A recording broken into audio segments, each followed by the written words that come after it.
Romo masih kelihatan Romo muda Baskoro, sekali. selamat pagi Romo Bas. Selamat pagi. Selamat malam tempatnya Michael sama Pak Ardi. Sama-sama malam nih yang Romo Bas, Bu Arti dan Michael. Iya. Jam berapa di sana? Kami jam 9 malam. Ya. Saya dan Romo Bas sekarang hanya terpisah 1,5 jam. Waktu ya? Kalau naik bis tidak, kalau naik bis karena saya sedang di Wisconsin. Romo Bas tambah bersinar kayaknya, belum ada setengah tahun di Amerika. Terlalu banyak memikirkan Pak Sarwoto. Jadi dapat ininya apa vibrasinya. Cek. Pak Mike juga tampak sehat sekali pagi ini. Ya, Mike juga tampak. Ya.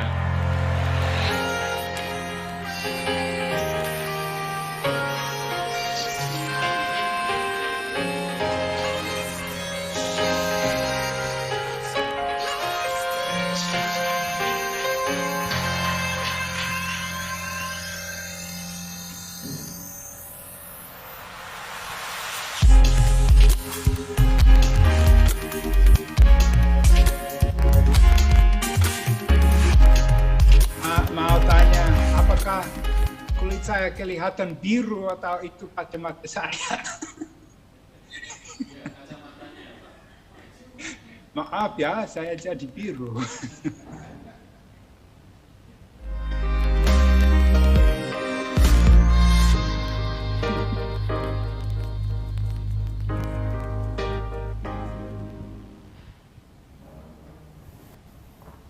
Good morning, everyone. Welcome to the 11th Graduate Students Conference. And the theme for today's conference is Thinking Critically Through Literature and Language in the New Media Age.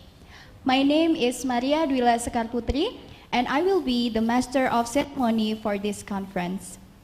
First of all, I would like to welcome the Director of the Graduate Program of SANATA DHARMA University, Bapak FX Mukarto, PhD, the Head of English Language Studies, Bapak Paulus Sarwoto, SSMA, PhD, the lecturers of SANATA DHARMA University, and also staffs of English Language Studies, and also welcome Ibu Elizabeth Arti Wulandari.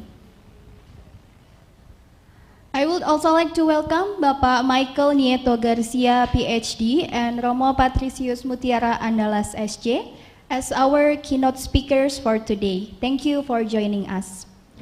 Last but not least, I would like to thank all of our participants who are joining with us today in this conference.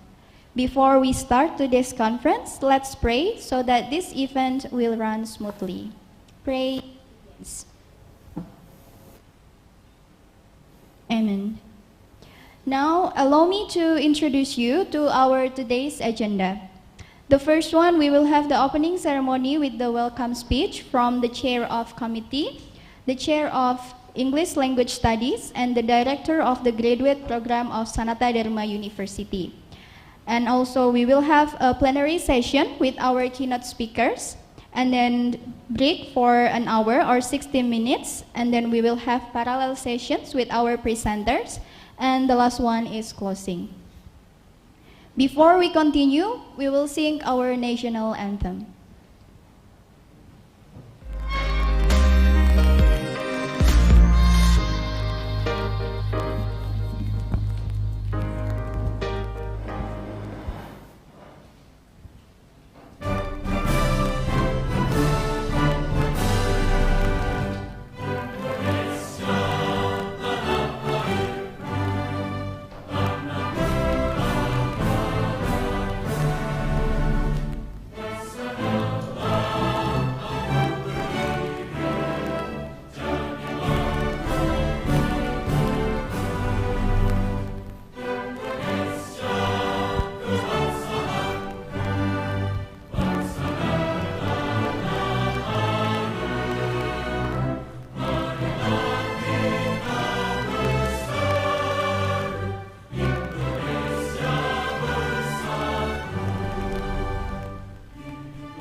Thank you.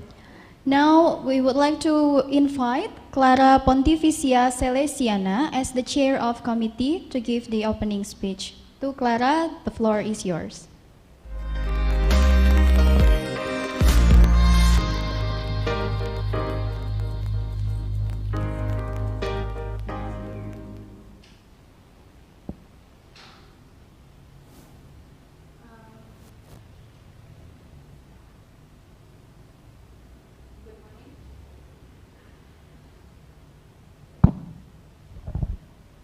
All right, good morning, everyone.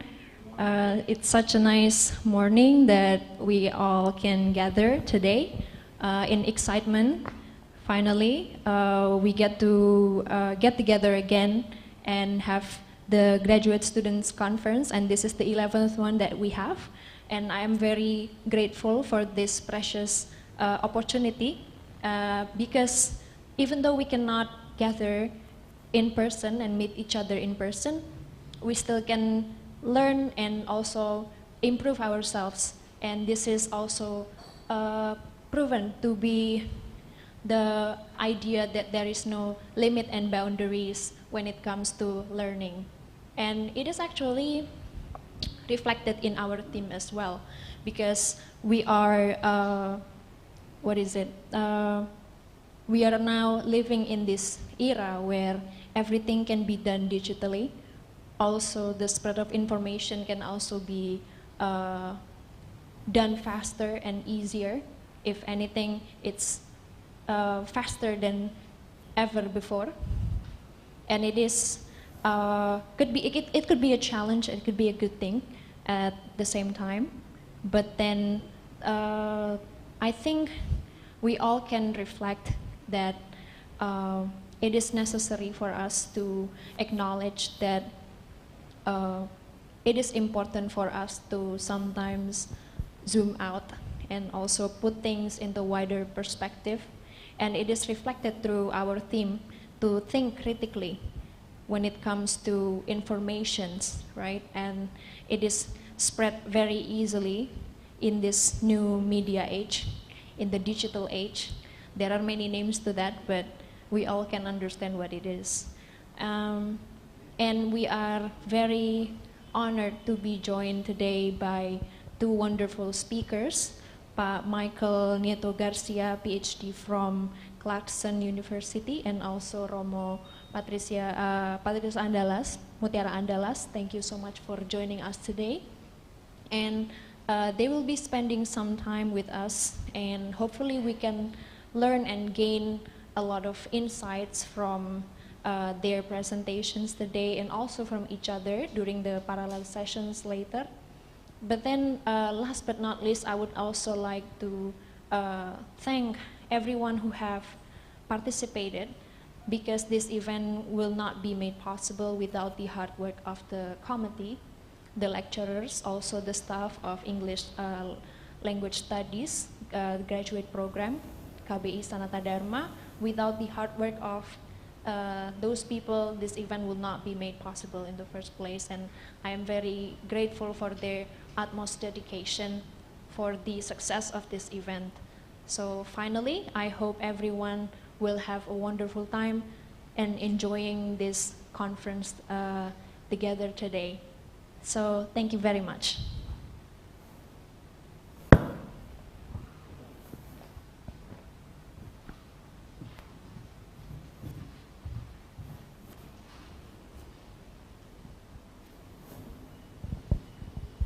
All right, so thank you, Clara, as the representative of the committee. And the next one is speech from Bapak Paulus Sarwoto as the head of English Language Studies. To Bapak Sarwoto, the floor is yours.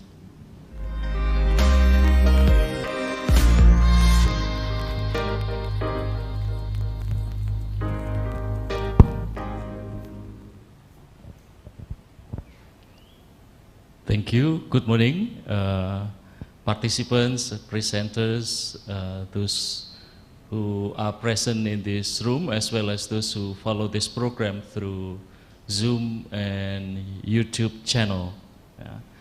First of all, I would like to thank Dr. Michael Garcia from Clarkson University and Father Mutiara Andalas, present today in this room from SANATA DHARMA University, for their availability to share their insights with us this morning, with the students of English Language Studies as well as graduate students beyond SANATA DHARMA, especially because they are known for their interdisciplinarity in their research, and it is in line with our program, which is an interdisciplinary program. So we are very honored to have both of them this morning in the same program today, so that we can learn how to widen our horizon of intellectual knowledge, especially in the area of literature and culture. The theme of the conference was formulated by the graduate students themselves. And just this morning, Father Andalas told me that it took him some time to create the paper and the PowerPoint, because I hope it is a compliment because of the depth and the interesting topic that the students have formulated in the topic of the conference today.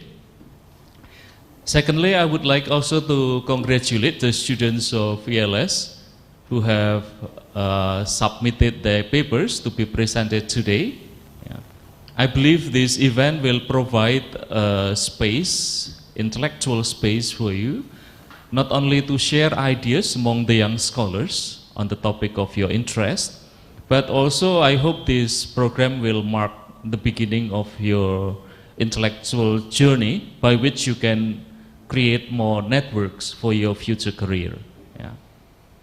And lastly, I would like to thank the committee of this conference, the students of 2021 batch, for your hard work and perseverance to make this conference a success.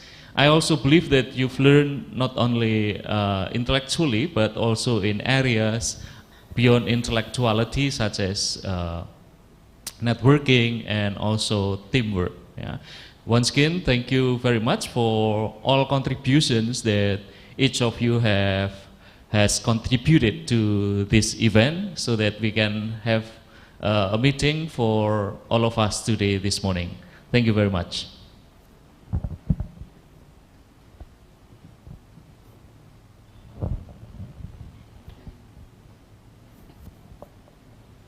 Thank you, Bapak Sarwoto. And the next one, we invite the Director of the Graduate Program of SANATA DHARMA University, Bapak X Mukarto. To Bapak Mukarto, the floor is yours.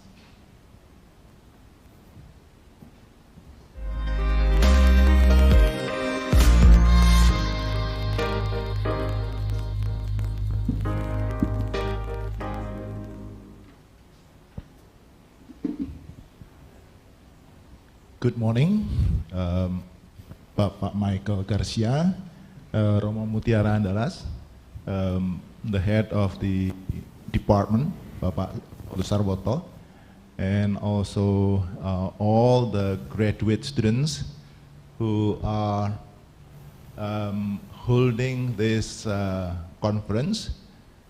Also all the participants and presenters and audience in YouTube or Zoom channel. Welcome to the Graduate Student Seminar, an annual activity. And also I'd like to thank you, the committee, who has been working very hard to make this happen. At the graduate program, we have 3 programs. One is English Language Studies. The others are Cultural Studies, the graduate program, and also the doctorate program. This time, I think most of the participants and also presenters are from the graduate students here. I hope next time it will also involve the graduate students from the cultural studies. Yeah? But I really appreciate what you have prepared here. You have invited two keynote speakers who are really,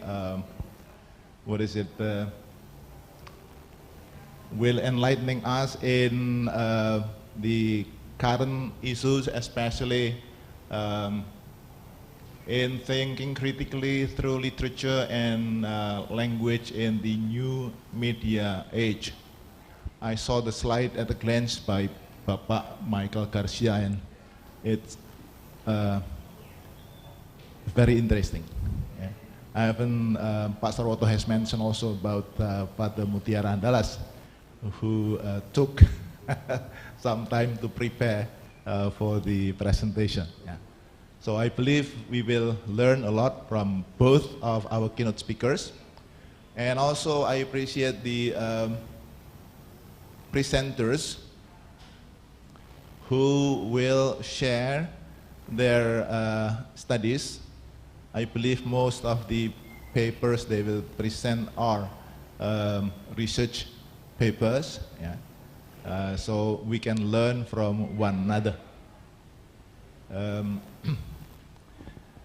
We are also in the process of revising our curriculum, and I hope the new curriculum will enhance the interdisciplinarity of our program, and also will address all the development, especially in education and also in real life. So we hope we will be much better in responding and also in anticipating the development in our world. Okay, so thank you very much, and have a very nice day and a fruitful conference. Thank you.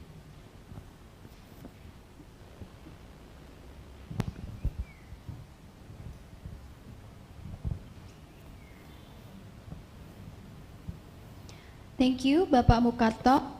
We come into the session with our keynote speakers, Dr. Michael Nieto Garcia and Romo Patricius Mutiara Andalas, SJ.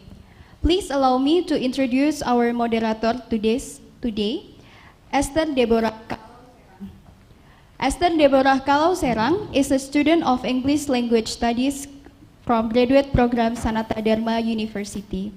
To Deborah, the floor is yours.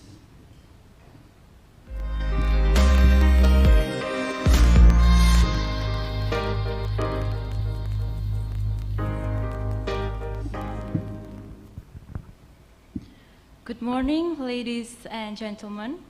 In this wonderful opportunity, I would like to welcome all of us to the 11th Graduate Student Conference 2022, held by the Graduate Program of English Language Studies of Universitas SANATA DHARMA, with the theme Thinking Critically Through Literature and Language in the New Media Age. My name is Deborah, and today I will be moderating for the plenary session. In this new media age, which is synonymous with the digital and information age, people easily access information through a single tap on their gadget screen. The information we access on TV and other mainstream media can also be accessed on smartphones, appearing in the forms of Facebook posts, Instagram stories, Reels, YouTube videos, and many more. This phenomenon also displays a paradox. There is democratization of knowledge to open the minds of many. Yet there's also the rise of fanaticism and brainwashing phenomena propagated by extremist groups such as ISIS. All of these challenges give a profound impact on individuals exposed to information on their social media platforms. Hence, we arrived to the primary question today. The question is, what are the contributions that can be offered by members of the academic scholarship to address this urgent social phenomenon? This is where critical thinking comes into view through the pivotal roles of literature, language, and education in developing critical thinking in individuals. Hence, to our greatest delight today, we are very, very privileged to have two of our beloved speakers, keynote speakers here with us, who will be answering the question of the day. Pak Michael Nieto Garcia, PhD, is an Associate Professor of Literature in the Department of Humanities and Social Sciences at Clarkson University, New York. And here with us, we also have Romo Patricius Mutiara Andalas SJ, a Doctor of Theology and currently teaches Social Theology at Universitas SANATA DHARMA and Religion for International class at Atma Jaya University. First of all, we would like to begin the first plenary session with a keynote presentation from Pak Michael Garcia from Clarkson University, United States. Pak Michael Nieto Garcia, PhD, is an Associate Professor of Literature in the Department of Humanities and Social Sciences at Clarkson University in upstate New York. He is the author of Autobiography in Black and Brown, which presents a theory of ethnic identity and ethnic autobiography through a study of the life writing of Richard Wright and Richard Rodriguez. Along the way, he proposes a skeptical realist approach to understanding reality and the human world, an understanding of reality that accounts for the narrative dimension of social reality and of identities, but without falling into anti-realist positions such as relativism or essentialism. His subjects include such literary luminaries as Vladimir Nabokov, Richard Rodriguez, Richard Wright, Helena Maria Vera Montes, Octavia Butler, and Jorge Luis Borges. Thinker of wide and eclectic interests, he has also written about philosophy, film, prisons, teachings, Indonesian literature, and science fiction.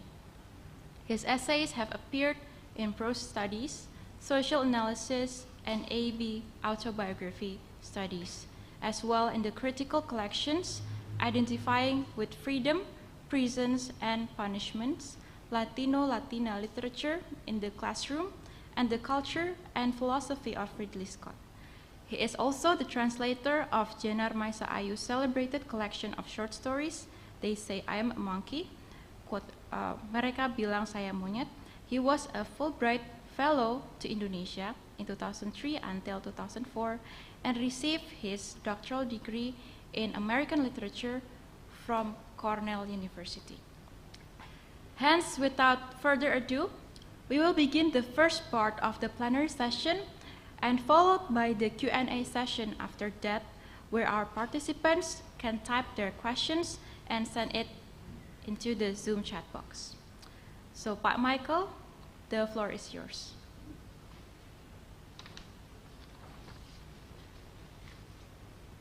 Thank you, Deborah, for that gracious introduction.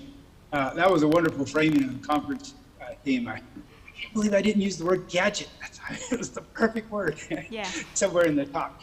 I'm honored to be here today. I'm honored by the invitation. I wish I could be there in person. I also love the comments about the upsides and the downsides of this digital, all these digital toys we have now. And I also agree with Pak Sarwoto and his summation of what Andala said about the conference theme. Great theme, everyone. This is one of the biggest challenges of our age, I think. And there are no easy solutions. But I am afraid of one thing. I'm afraid you might have inspired me to come up with a rather gloomy title, which is Surviving the Dark Ages, the Digital Dark Ages. And that's my thesis. I'll start with that.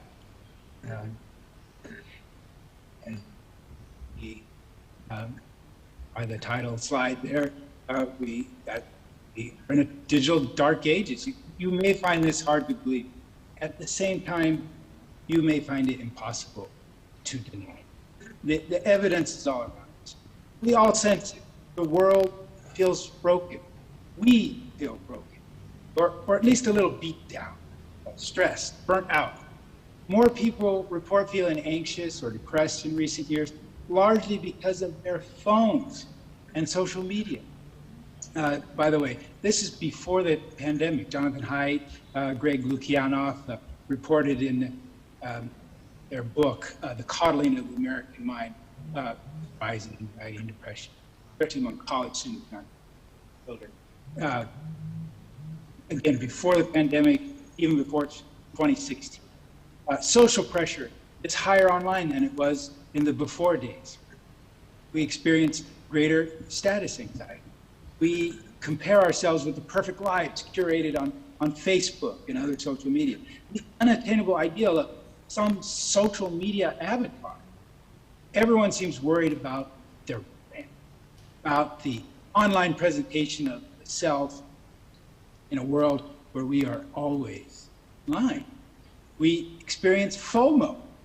Oh, come on, you know it's true. Remember that time your friends all went to the beach and you couldn't make it for some reason, and then they posted all those wonderful pictures of everyone having a great time without you? We have friends and family members who seem to get their facts from either the Unabomber podcasting from his basement or Orwell's Ministry of Truth. I can't decide which. And so they act as if they live in an alternate universe. Conspiracy theories are on the rise. Thanks a lot, Internet. The dawn of the digital age in the 80s and 90s, we welcomed the new technology. Portable personal computers and the internet. We welcomed it as some kind of savior almost. We were dewy-eyed, ecstatic at the unlimited promise of it, as if under the sway of a charismatic leader and the irresistible in-group pressure of everyone else in the cult. We seemed on the verge of technological transcendence, ascendance to cyber heaven. The internet would connect the planet, bring the world's libraries to the remotest corners of the world, provide a free education to every man, woman, and child. Ectopia worked great for a while. Wikipedia, Project Gutenberg, and the Khan Academy. You could teach yourself how to do almost anything by watching a YouTube video, generously contributed by some do-gooder artisan or craftsperson. In truth, I wouldn't have hot water in my house but for the grace of an online fix-it video. Then came the digital dark age. News, internet trolls, way more anti-vaxxers than the world would have ever seen before they existed. Everything bad, toxic, or just plain wrong, factually or morally, had gone viral. The world had lost its collective mind. What happened? I think of a novel called Parable of the Talents. It's a science fiction novel by the wonderful writer Octavia Butler. And in that novel, she depicts a dystopian future in which education is no longer free. Citizens have to pay for credible news bulletins, and the free poor, that's her word, free poor, struggles to survive not only economic depravity and authoritarian rule, but also persecution by fundamentalist zealots who impose their beliefs on others through violence, intimidation, and re-education camps. Oh, and then there are the remote-controlled slave collars, electronic collars that can deliver an electric shock. This is Butler's metaphor for the use of technology by those in power to enslave those who refuse to submit to their will and to their ideology. The scary thing is, Butler's dystopian future looks a lot like ours, or at least the direction we seem to be headed in. Some particularly troubling trends continue. We see those trends all around us. Runaway information illiteracy, the rampant proliferation of fake news, the digital fracturing of the media landscape, which digital broke, by the way. The old print journalism model was broken by digital. Rising fundamentalism and intolerance, and just plain joy-stealing polarization and social distrust. Then there are the democratic elections, hip to the authoritarian candidate by online disinformation candidate. The Philippines, Hungary, America, Brazil, you could go on. And the family member who has become an anti-vaxxer because of the microchips they implanted. For goodness sake, our civic norms and institutions have been weakened. Forces of liberalism have weaponized social media and the internet. Authoritarianism is on the rise. Democracy itself is under threat. What is to be done? Well, part of the problem is that digital is binary. Zeros and ones, yes or no, black and white. Analog, in contrast, entails the whole continuum, a broad spectrum, nuance and complexity, the vast gray areas. Digital is reductive, or most of binary. The new media is binary.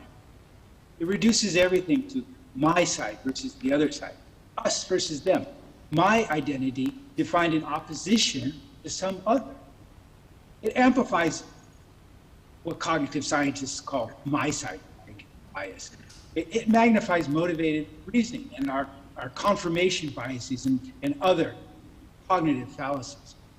Most people are moderate in their political views, not thinking that any one political party, identity group, or religious tradition has all the answers. New media is a sorting mechanism. It sorts us into one side or another. It uses clickbait, push our buttons, and thus to push us into separate corners. My side, right or wrong. We have seen this before, in a different guise. It goes by various names and appearances: fundamentalism, polarization, absolutism. Digital is absolutist, a 0 or a 1. Like it or right left, I guess. Forward this content or not. Algorithms are a prison. We have made ourselves prisoners of dumb bots. They hold our minds hostage. Algorithms feed us a narrow range of ways to think about a thing. Like, dislike, my side, the other side. Something either affirms my point of view, or I see it as a threat to my identity. In the analog world, we learn how to disagree without being disagreeable. But the anonymity and virtual distancing of the digital world seem to invite us to be downright uncivil online. Online, I can say the kind of thing, venomous, mean-spirited, intolerant, that in the analog world would have resulted in my being picked up painfully by the ear by my Mexican aunt. In the digital world, we demonize people.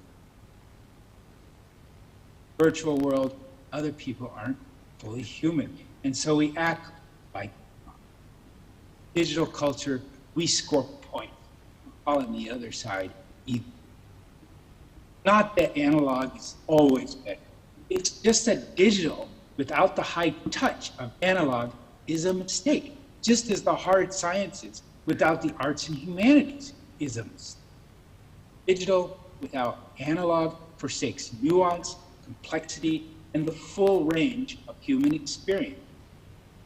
Think of another short story, this one by E.M. Forster called The Machine Stops. That story depicts a world in which humanity worships the machine, a machine that eerily resembles our 21st century online world, a digital world in which people have never been more isolated, though connected virtually to the beehive of the machine, a world where humanity serves technology rather than technology.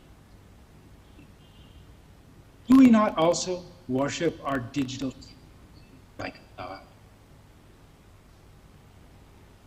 The antidote to the false god of the algorithm is analog. In response to digital reductionism, the absolutism of the algorithm, analog offers us the vast, excluded middle. I'm not saying that digital is all. It has not escaped my attention that thanks to the digital revolution, I am able to deliver this talk remotely from the other side of the world without setting foot outside my front door. There are so many good things going on at the same time, right now. A supercomputer in our pockets, instant access to vast reference sources at our fingertips, an app for almost everything, and free online courses offering real knowledge, not just propaganda or revisions of history to further someone's ideological agenda. The medieval dark ages weren't completely. The universities, custodians of the light of knowledge, came into being during the dark ages, as well as a plethora of really ingenious mechanical inventions. I picture some real Rube Goldberg contraption, an intricately designed water wheel and grist mill. I just imagine all the parts to that thing, and it's all made out of wood, or a clock tower with the most convoluted assemblage of gears and escapements imaginable. But it's the darkness of the Middle Ages that we remember, because they were, well, so undeniably dark. Feudalism, witch hunts, authoritarian institutions like monarchy and the medieval church when it seemed more interested in inheriting this world than the next. Untold ignorance, rumors, superstition, not unlike much of the internet today. Mass illiteracy was the rule. Only a few could read and write. The far-off Enlightenment seemed unimaginable at the time.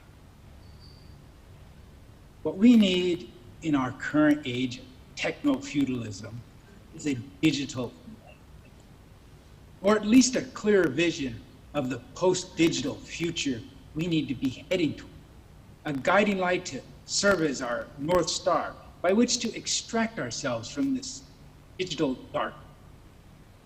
Post not in the sense of abandoning, but post in the sense of having adapted our minds, culture, and our laws to the new digital reality.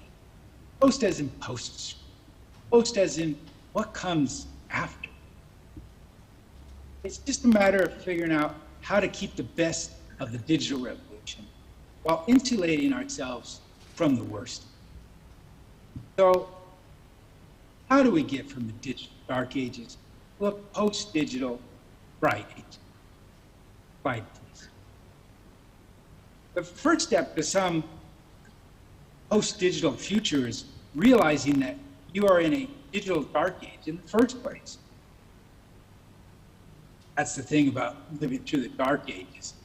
You don't really realize you're in it. It reminds me of the David Foster Wallace anecdote about the big fish and the little fish, and they're having a conversation. Really, it could be about anything, almost anything that you've become accustomed to. So the conversation goes, so accustomed that you're blind to it now. And the conversation goes like this: big fish, kind of like the water you swim in, you know? And the little fish says, what's water? The second step is analysis. How does the son of an ousted dictator get elevated in a nameless nearby Southeast Asian country, get elected, in a nearby Southeast Asian country, apparently with the help of massive disinformation campaign on social media. Apparently, he knows where the gold is buried. Really? Our analysis reveals the obvious. There are a lot of digitally illiterate people. Could we advance the slide? One.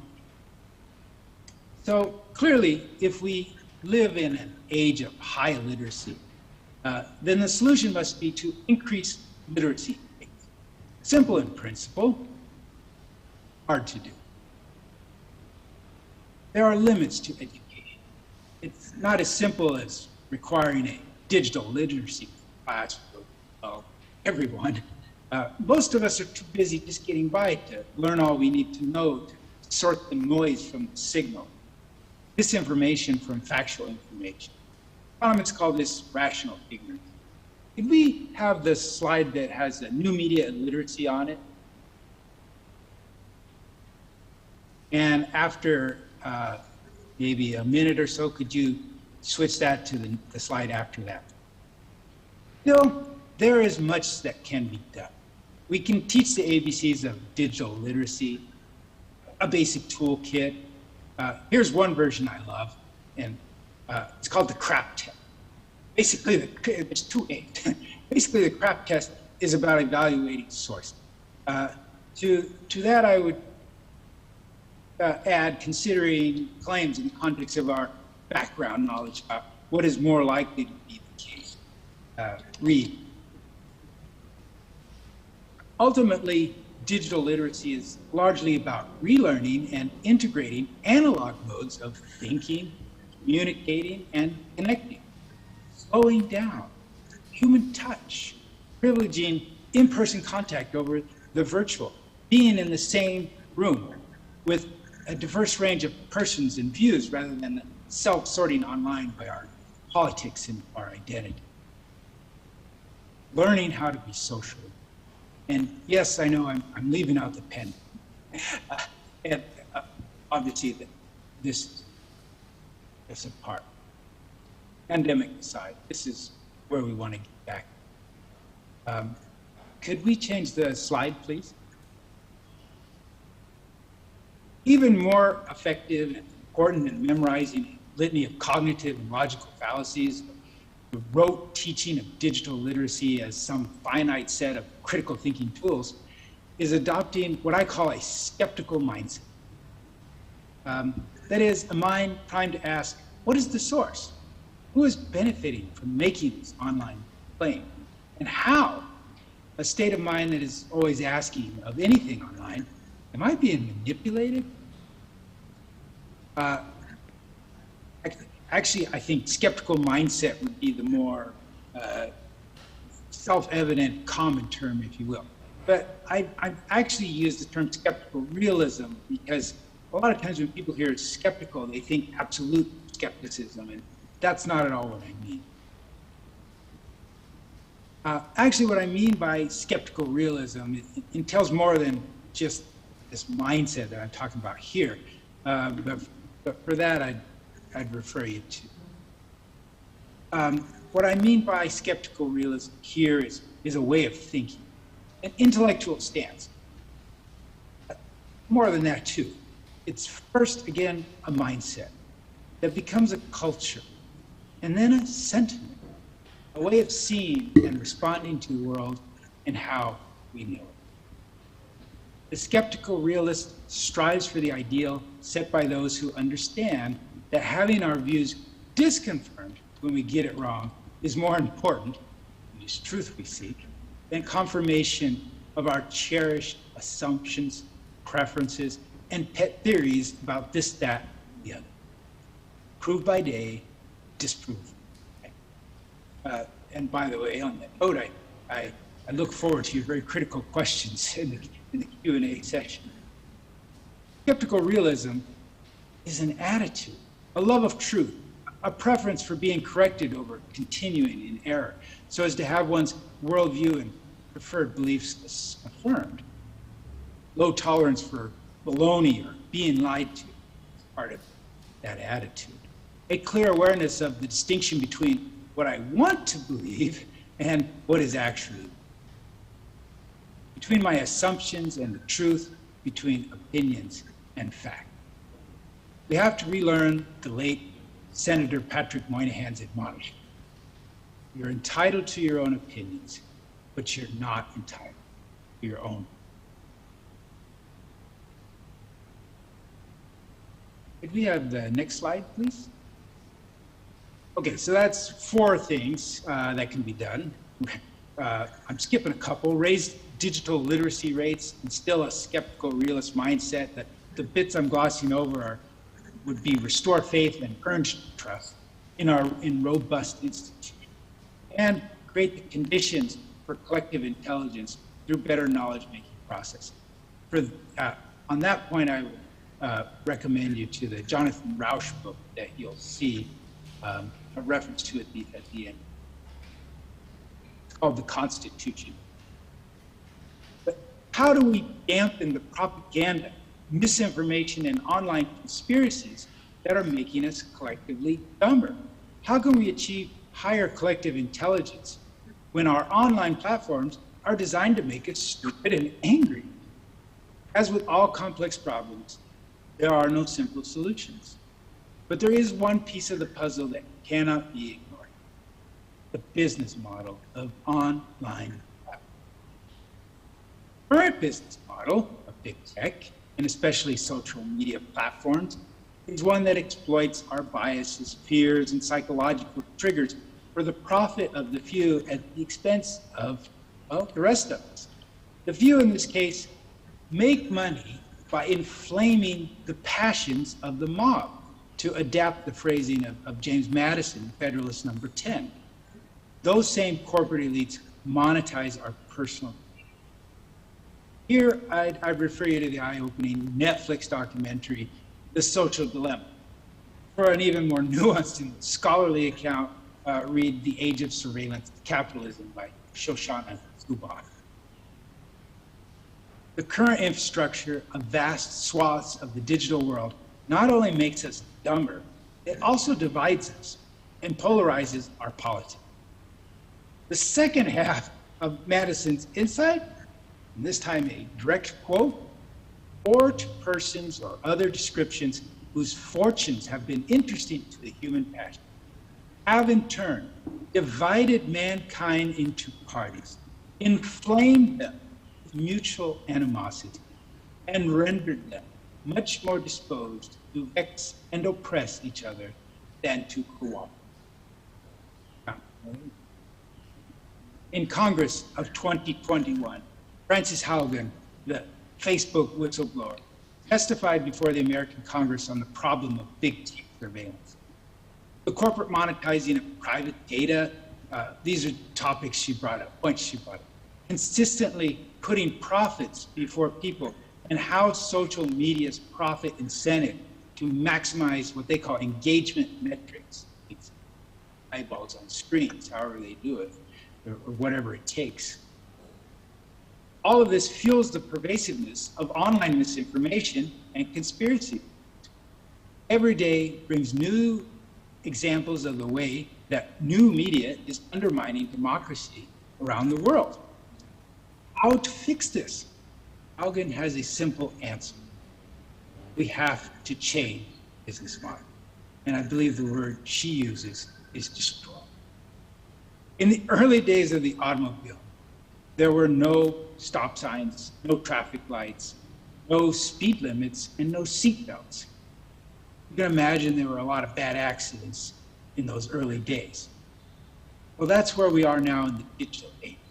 We need some rules of democratic and cultural norms online.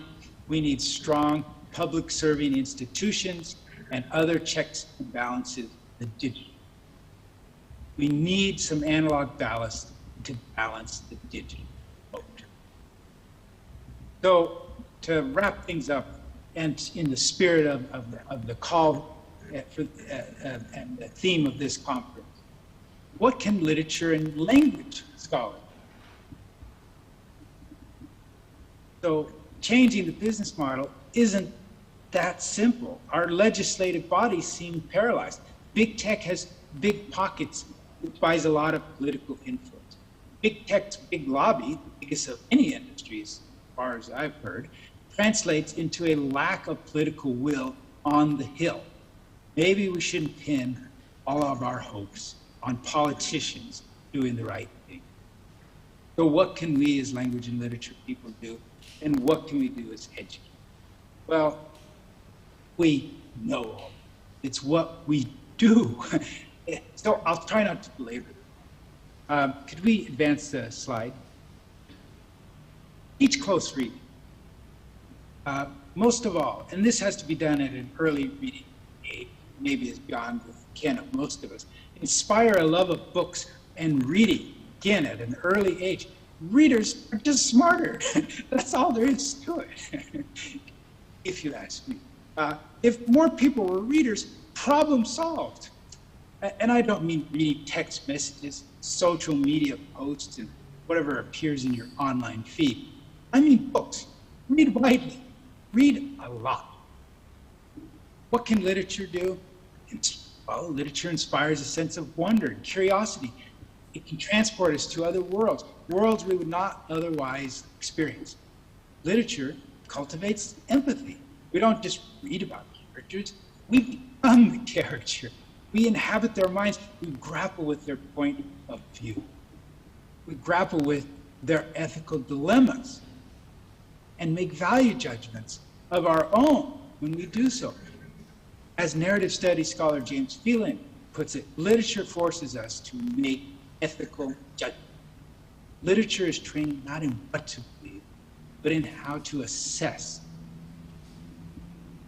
So what's more broadly, I guess I would say, in educators, what we do as teachers? Well, we have something very special that the digital world doesn't. And that can't be found in other social spaces either. The classroom. The university classroom is the product of some 1,000 years of evolution and cultivation, a place where people can discuss and debate the best that has been written and said. Big ideas, topics we care about, understood in social and historical context. In our classrooms, we teach people how to disagree without being disagreeable. A lesson in how to engage with others that we hope they take out into the world after they leave. Maintain and practice academic freedom in the classroom. Thus, we model a spirit of free inquiry for our students. Textualize and explain. Understanding in context is the difference between knowledge and an information dump, between a classroom and a book.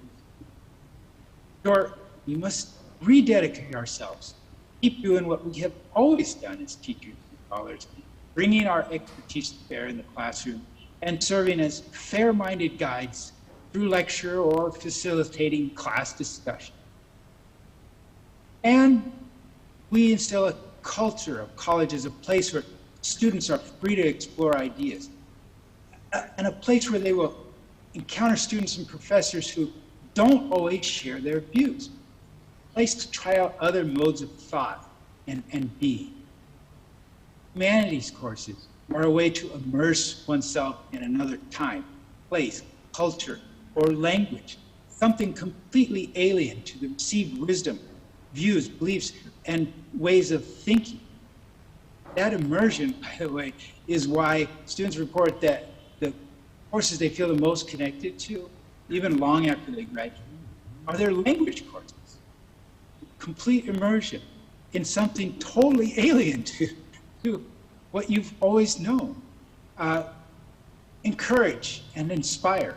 Model a spirit of open inquiry and curiosity, tempered by the skeptics and the scholars' insistence on evidence, argument, and reason.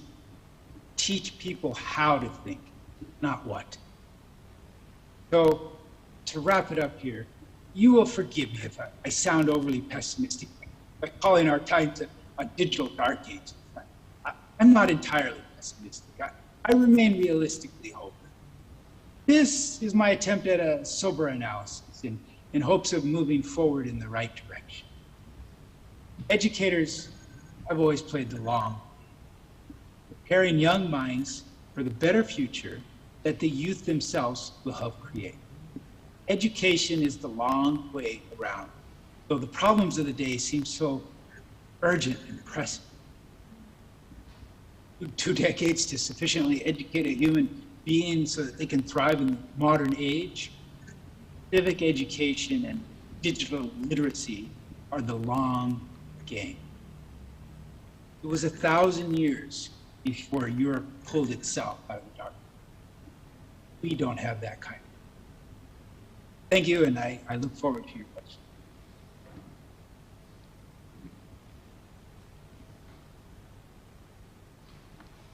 Thank you so much for your insightful keynote presentation, Pak Michael. Yes, indeed, we are in the ages of the dark digital ages.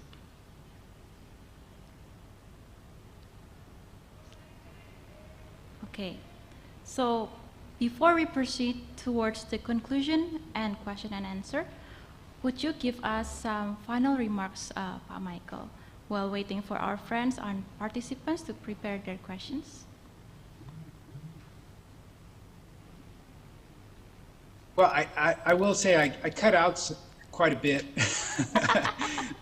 Yeah, Pak. Yeah. Yes.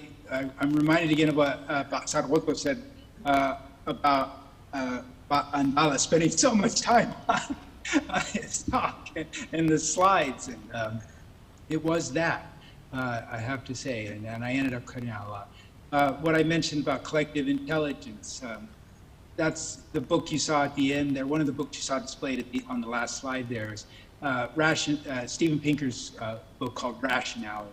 And that's his coinage. By the way, that's a term I've wrestled with for myself forever.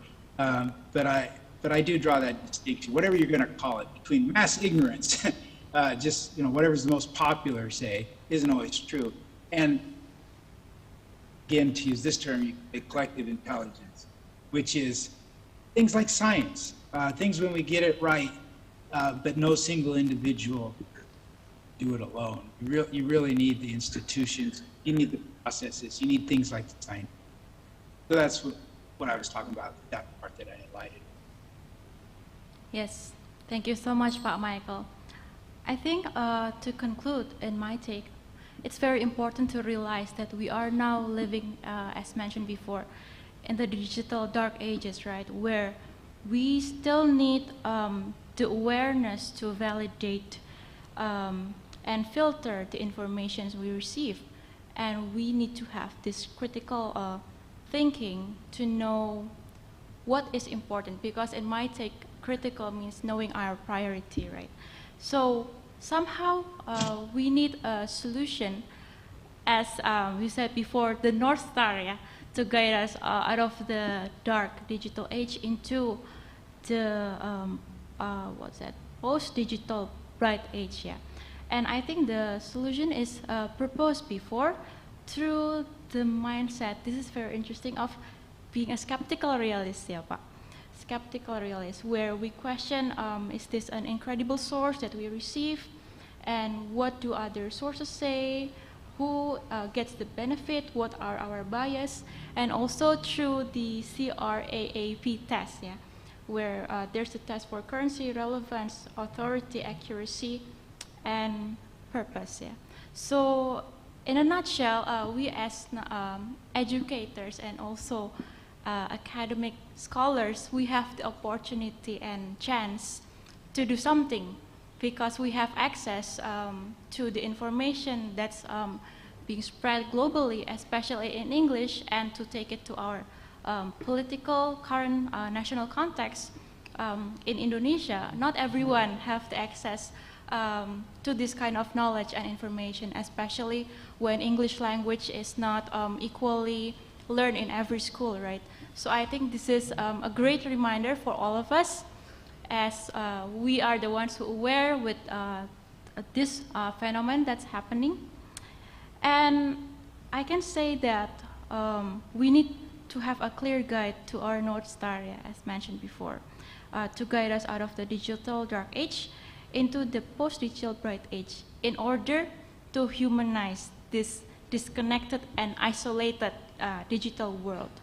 So we have the role of literature and language, and it's not just done by us studying and just staying inside the classroom, but we also need to have joy, we need to have passion, inspiration, curiosity, and we have the capability and confidence of teaching this humanistic mission, yeah.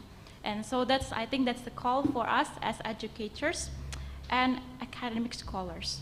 Thank you so much, Pak Michael, for the insightful presentation. Now, it's time for the exciting Q&A session, the fun part, yeah. Again, we would kindly remind the participants that questions are only allowed through the Zoom chat box. Thank you so much. Okay, so we would like to have the questions, if there are any, from the participants.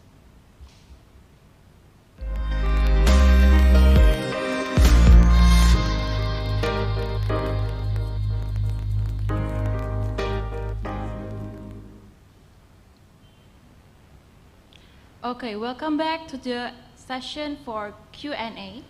So far we have two questions. Yeah. The first one is from our participant, Pak Jimmy Peter. What is the practical ways that we can do to bridging the gap or catalyze from digital dark age into a post-digital bright age? Thank you, sir. So that's the first question. Okay.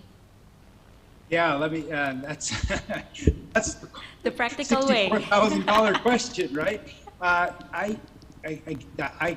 You can ask my friends. I have been banging my head against the wall on this these questions for the last several years. Yeah. What do we do? What do we do about this? I asked my computer scientist friend, what about those algorithms? And they always explain to me, well, it's more complicated than that. You can't. And so I feel like I'm going in circles sometimes. But when Frances Haugen came forward, that just really crystallized it for me. When she said, look, there's no way around it. You have to change the business. Now, how do we get the political will to do that? I don't know, because you've got so many problems that are compounding, right? Yeah. You've got, why is there no political will? Because there's such big money. Why does big money have such big influence? I'm just talking about the American context here, but it's, it translates to a lot of different countries, right?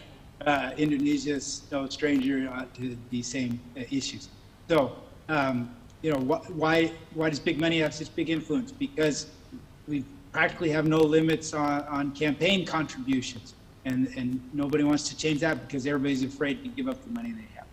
So practical solutions, what do I got? That's the best I got. I don't know how we do it. Push, I think that, if more and more people come around to that, that will help build political will. And the other practical solutions that I was hoping to put forth as practical solutions was what I ended on. Just, it seems small, right? This is what you call the soft side of things, right? But that cultural influence, it matters, and that's what I meant by the law. Yes. And Deborah, you had a wonderful synthesis of that, I thought, things we can do. Yes. The joy, I particularly like the joy. Yes, thank you so much, Pak Michael, because it's true. Sometimes we still wonder how exactly do we do this, and I think it's good that all of us now we have the awareness of making this change, right? So, in order to have this collective movement, it has to start personally from us and the people around us. Okay, now let's proceed to the second question from Bu Novita Dewi, Universitas SANATA DHARMA. How bright is bright for the not so digitally capable? That's a good question. Thank you, Bu Novi. Yeah, and I might have to ask what is meant by the digitally capable.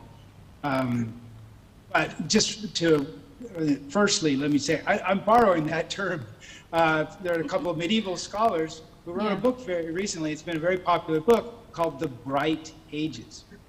And the thesis of their book is, well, this 1,000-year period of history, from roughly, 500 to 1,500, or take. It wasn't so dark. There was a lot going on. So, that was my nod to that on, sure, there were a lot of contraptions. Sure, there were universities and all that. But, I think most of us still think of it as a dark ages, the dark stuff that was going on. But their book is called The Bright Ages, which is really emphasizing the opposite of dark. That's what they were getting at there, right? So all the bad things, if I could put it in the simplest language, we know all the bad things that are going with this digital world, with the internet, with social media. How do we dampen some of that? How do we, instead of amplifying the fear and the hate and the clickbait and all that, how do we dampen it? That would be the opposite. That's what I'm getting at by the bright age. For those who aren't digitally capable, if you're talking about access, I don't have, that's very practical, right? The people who work on those kinds of things, I don't have the answers myself. But I am optimistic about phones, really. People who haven't had access to internet in the past now at least have a phone. And not everybody has a smartphone, but this seems to be, from what I can see from 1,000 miles away, opening up more and more. Yes. Thank you, Pak Michael. That's one of the upsides of the digital, right? Yeah, that's true. The access is increasing. Yeah. I'll just a quick side note on that. Even where I live, there's just a news article that came out. There's 264 some people in this town. This is in New York State, okay? State of New York. This is a town just 10 miles away from me. There's that 200 some odd people who don't have access. They just happen to live outside of the bounds. Yeah. So there are the dark spots everywhere, I guess, and Yeah. lack of access. Yeah, that's true, Pak Michael. Thank you for sharing, Pak. If over there is New York, here is New Yogyakarta. Okay, so I think it's very pivotal to have the awareness that education is very important, yeah, Pak, because that's where the generations meet, the older generations and the younger generations. They can work together to provide and facilitate this access for the people who doesn't have the digital access, yeah, who are not so digitally capable. Okay, so there is one comment from Pak Sarwoto. Very deep and enlightening analysis. I like the idea of the need to returning to the analog, close reading, classrooms, and the like to critically assess what is digital. Very good point. Thank you, Pak Sarwoto, for the comment. Yeah. Yeah, and anyone who's interested, that was also one of the books I displayed, was the Edward Tenner book called The Efficiency Paradox. Yeah, yeah. And he makes the case for all the analog, the upsides of analog, that, all the stuff we abandoned when digital came along, and how we need some of that back. Okay, Pak. Thank you so much, Pak Mike. I think, is there any more question? I don't think we have any more questions. So that is the end of our first round of Q&A session in the first session of this plenary meeting. And again, we would like to thank Pak Michael, for the very deep and insightful keynote presentation, and also our participants, who have turned in their questions to make this discussion more lively. So with our awareness, let's head to the post-digital bright age, Pak. Okay, thank you so much, Pak Michael. We are so happy and to have you here with us. All right. Thank you for having me. Yes.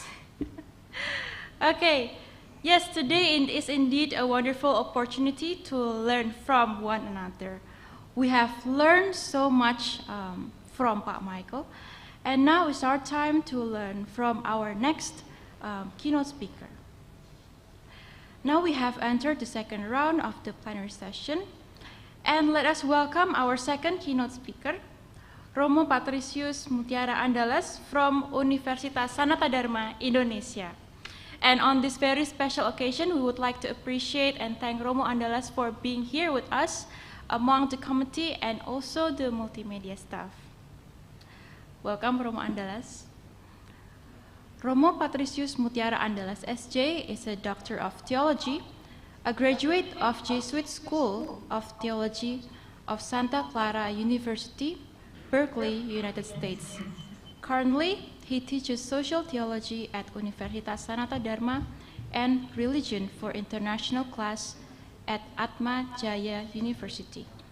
His research interest covers feminism, liberation theology, Catholic religion education, catechesis, and aksi kamisan, paving further discourse towards the field of education, linguistics, and most importantly, literature, as reflected in several of his selected publications, which support the implementation of critical thinking, namely, in several of the selected publications, Kesucian Politik, Agama dan Politik di Tengah Krisis Kemanusiaan, or Political Holiness, Religion and Politics in the Midst of Humanitarian Crisis, which invites readers to remember the victims and the family of the victims of state violence in Indonesia, and to stand up against regime of crimes against humanity. Meanwhile, in the second selected publication is Politik Para Teroris, The Politics of the Terrorists, which gives one a new contextual understanding of the terms terrorism, terrorist, and why a person can be a terrorist. And lastly, the selected publication is the article Connection Pedagogy, a pedagogical shift for millennial learners in the digital era, which discusses the eruption of the millennial learners that shakes the academic institutions which believe in the old pedagogy, whose infrastructure is sociologically conditioned by the pre-digital era. So, without further ado, let's welcome Romo Andalas. Thank you, all participants, and also the moderator. Today I would like to share a theme that I actually really struggle to put it into words,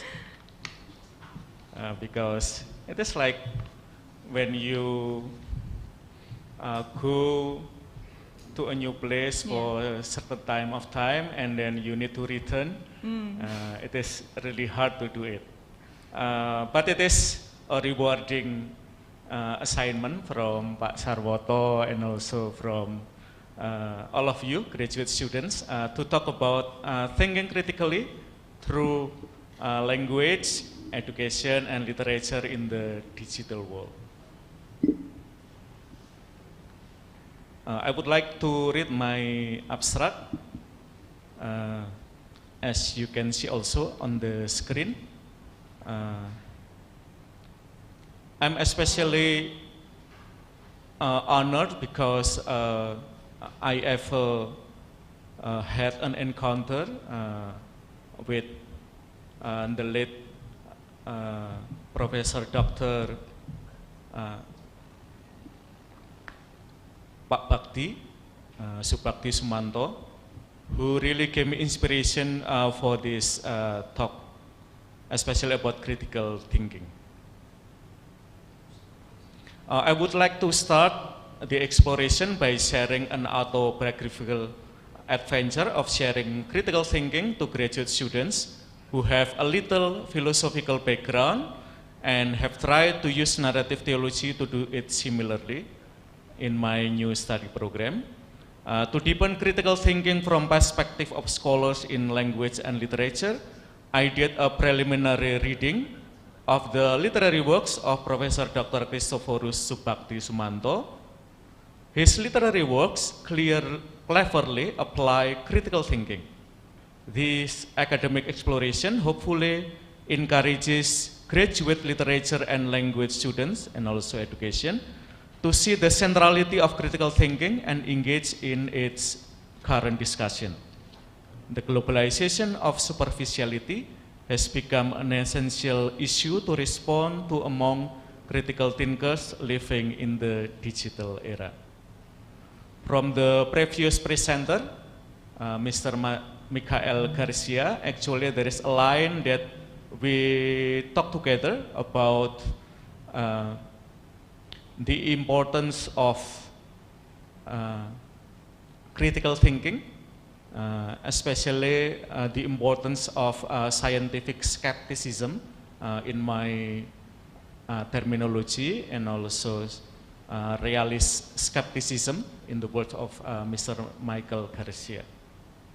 As I said before, it is a journey returning home where I have previously tried to think critically through language, literature, and education. I taught this subject for several years, and I think the consideration why English language studies assigned me to teach this subject is because I have a philosophical depth, and probably other faculty didn't have it. So that's the only reason that I taught this subject. But for this occasion, I would like to emphasize that critical thinking, critical theory doesn't belong to philosophy only.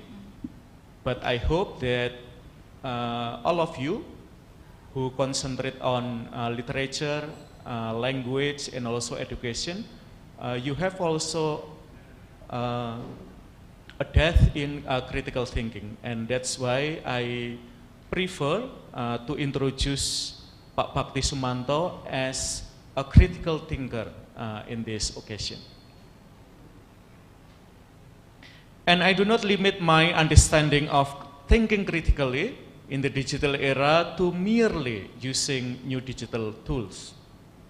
This new context invites me to ask fundamental questions concerning critical thinking through language, education, and literature. So I believe that especially young people, they are quite open to critical thinking. Probably the problem is that we need to know how to encounter them and also to promote critical thinking, as Bapak Michael Garcia already developed the idea around this theme. So my research questions that I pose to you are, what does critical thinking mean in a world that often compromises truth with superficiality, even fake news? How do you, graduate students who learn language, education, and literature, involve yourself in joining the continuous discussion about critical thinking? Or actually critical thinking only belong to those who have philosophical background like me? And if it happens, then the discussion will be very narrow and you become only spectators in the discussion. Through this graduate seminar, I hope that critical theory, even philosophy, will increasingly become a constitutive part of language, education, and literature. And I believe that the current faculty provides you with rich philosophical readings on critical theory. And this is my hypothesis. If philosophy remains a foreign subject in language, education, and literature, I'm worried that critical theory is just an additional element in English language studies and will never be an integral part of this study program. And I would like to listen to the panel discussions.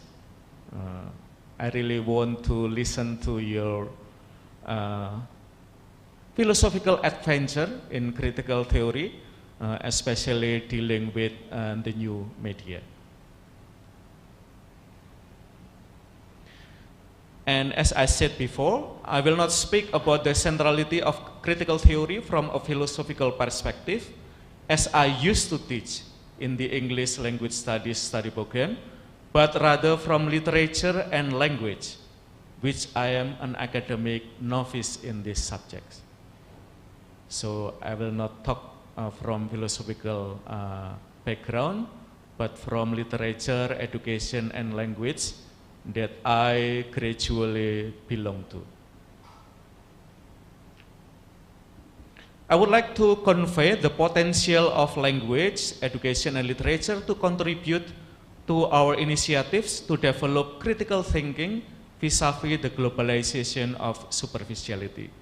So the greatest challenge that I pose related to the digital world is the globalization of superficiality, and I believe that all of you already witnessed the globalization of superficiality in the social media. What becomes viral is often very unimportant and it's not urgent for our humanity and also for our Earth planet. I hope that Indonesian scholars like Professor Dr. Subakti Sumanto encourage us to explore critical theory from our academic expertise in the field of language, education, and literature.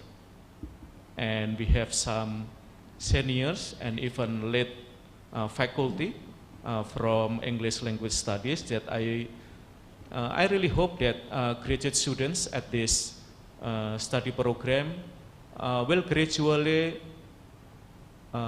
will have a serious research on their adventuring critical theory through education and also literature and language.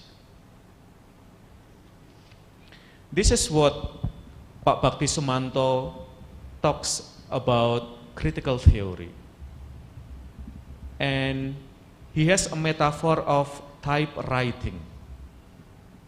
Mengetik itu, kata pimpinan kantor saya, soal skill, soal praktis. Otak jangan diberi peran terlalu banyak. Apalagi kebiasaan mempertanyakan, merenungkan kembali, mencek sana sini, tidak perlu. Nanti saudara akan kacau sendiri, sambungnya. Saya mengangguk, mengetik itu katanya lagi, bukan soal filsafat. Tidak ada hubungannya dengan nilai-nilai kebudayaan, masalah sosial atau yang lain, yang aneh-aneh. Mengetik adalah soal huruf, sudah. And probably it also happens at our study program. When we talk about education, language, and literature, do we only discussing words? And we forget that actually we need to talk something else that is very important. Cultural values, social issues, and other issues. And we hope that we will witness your engagement with social issues, cultural values, and even philosophical values from the next session among yourself. And it is interesting that Bakti Sumanto doesn't define critical thinking for us readers. Instead of defining critical thinking, he prefers to describe it to us. Critical thinking gives place to questioning, rethinking, disputation, interrogation. Instead of being unrelated, critical thinking is related to philosophy, cultural values, social issues, and others.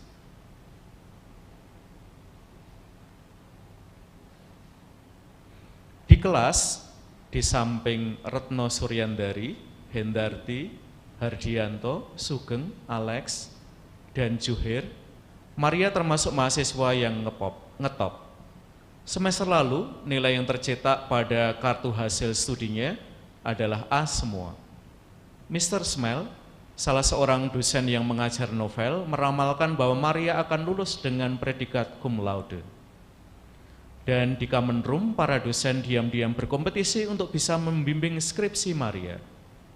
Madam Ningnong dan Dr. Kilkil misalnya sudah paham bahwa Maria pasti tidak akan mengambil language alias bahasa untuk skripsinya, tetapi literature alias sastra.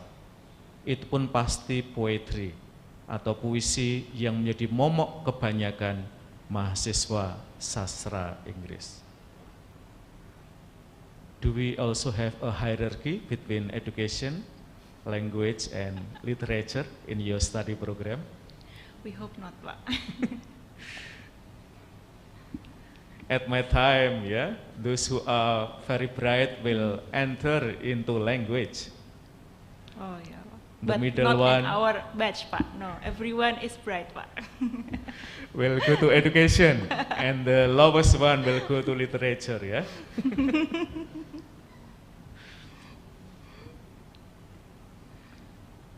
And to have a critical thinking, we need to have scientific skepticism. And this is what Bhakti Sumanto in his literary work describe it. Ini kan anjing. Masa ada anjing ikut menghadap kanak-kanak Yesus? Lihat gambar-gambar gua yang sungguh-sungguh Katolik, gak ada anjingnya. Jadi yang bikin gua ini tolol dan goblok sontoloyo. Anjing yang sering ikut misa itu beberapa kali diusir, tetapi ia selalu nekat datang. Mungkin ia sangat rindu dengan Tuhan Yesus. Kenapa kamu tidak nekat datang? Kerinduanmu pada Tuhan Yesus akan mengalahkan semuanya. Besides highlighting the tendency of dogmatism in sciences, Bhakti Sumanto also challenges his readers to the side of skepticism in the sciences. And often, the tendency of dogmatism stops critical thinking.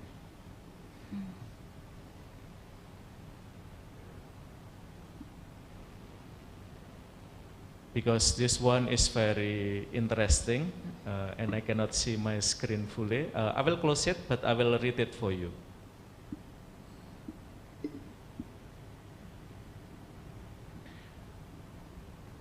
This is a nice conversation about the place of literature, language, education, and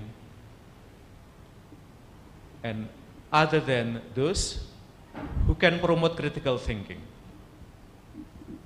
and also the danger of superficiality. Kamu punya Mozart, aku butuh sekali mendengar. Aku sudah bilang, di rumah ini ada banyak kaset campur sari. Kamu kok tahu tanya itu terus? Aku nggak suka. Musik kok isinya permainan instrumen gesek melulu. Iramanya terus saja nggak ketulungan. Kayak gitu kok kamu seneng? Ketinggalan zaman kamu. Zuman menunduk, tapi pada saat yang bersamaan gairahnya lenyap. Tiba-tiba di mata Zuman, Tarti hanya sebungkah batu yang bisa ngomong. Besok aku mau lihat pameran lukisan, mau ikut? Zuman mengalihkan perhatian. Aku senang bisa bonceng kamu, dekap kamu dari belakang, kita cari hiburan di mall saja. Aku nggak ngerti lukisan. Bagus-bagus loh, ada karya Joko Peke terbaru dipamerkan. Ya tapi aku malu kalau ketemu teman-temanmu. Mereka ngomong lukisan, aku nggak ngerti. Lama-lama kamu akan suka. Aku sudah coba tapi nggak bisa-bisa. Bosan. Kita ke mall aja. Aku mau beli lipstik sama sepatu. Lalu kita ngobrol di kantin, menikmati es krim, atau kamu mau burger? Baik, kita ke mall, tapi kita masuk toko buku, oke? Mau beli isi ballpoint. Ada terbitan baru.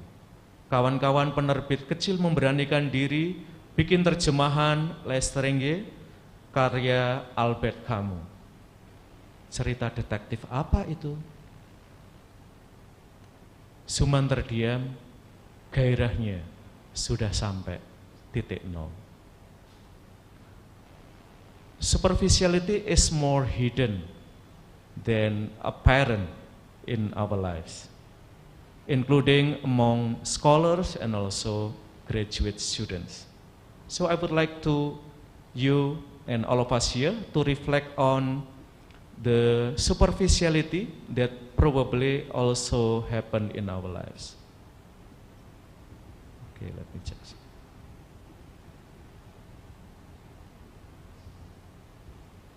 Okay. Okay, where are you? Yeah.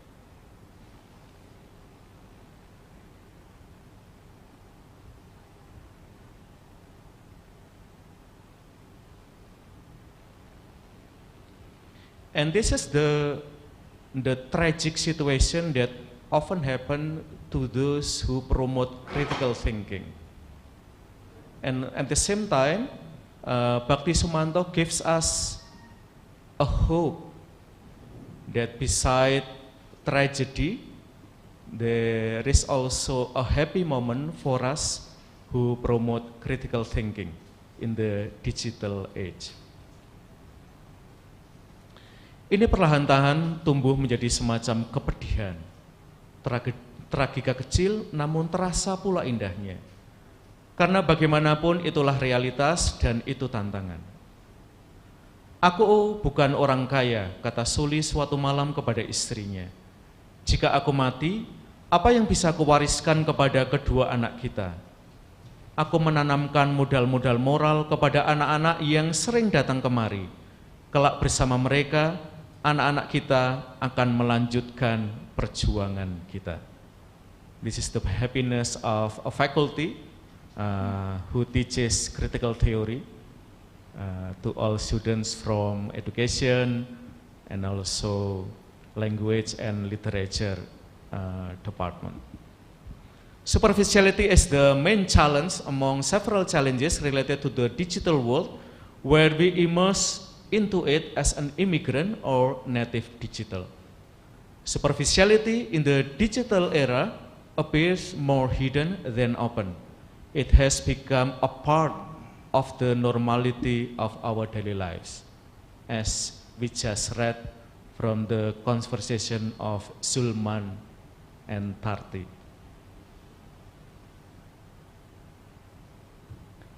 In his opinion, the teacher is a tragic hero who only knows what the textbook says and tries to prescriptively transfer it to the student's brain, with general, actual, and most recent knowledge already failed.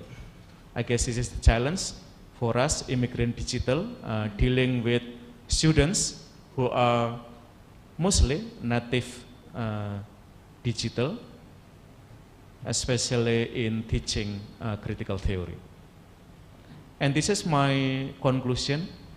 Without intellectual courage, critical thinking will forever be something external to education, language, and literature department.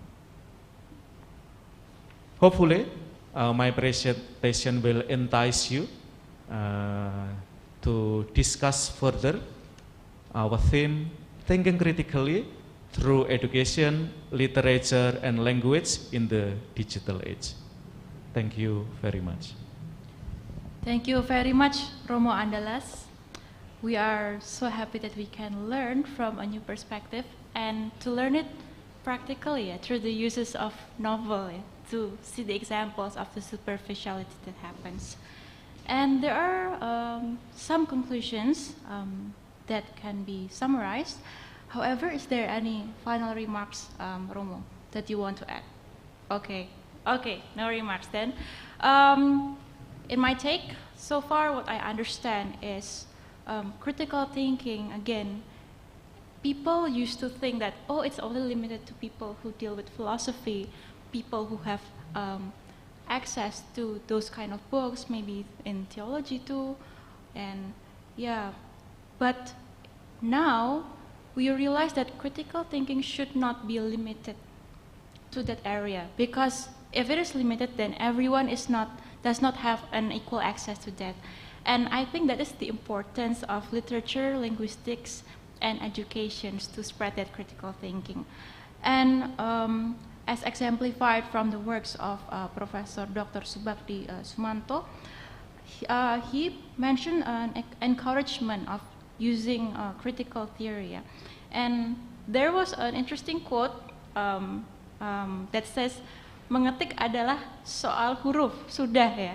And it's very interesting because people nowadays, especially if we take it to the current context of Generation Z and Generation Alpha, we are born with gadgets since we go out from our mother's womb. Even my neighbors, they made social media for their babies. So they have this record of their children. And somehow, in my take, it's like we start to lose the responsibility that writing is actually not limited to words, but actually what we are doing is a social, political, and cultural act when we write, not only in our research, but also in the comments and column of comments, yeah, in Instagram, in TikTok, in YouTube, in wherever we are. And the challenge that we encounter from Romo Andala's presentation is mentioned that dogmatism stops critical thinking, and we also have superficiality that exists not only in everyday life, but it's also embedded in our conscious mind. Yeah? When we deal with social media every day, we access it and it's become part of our routine. And we also have the challenge of how can we bridge this critical access to our immigrant digitals, yeah. Because when we are, especially here, I believe all of us are educators, we teach, yeah.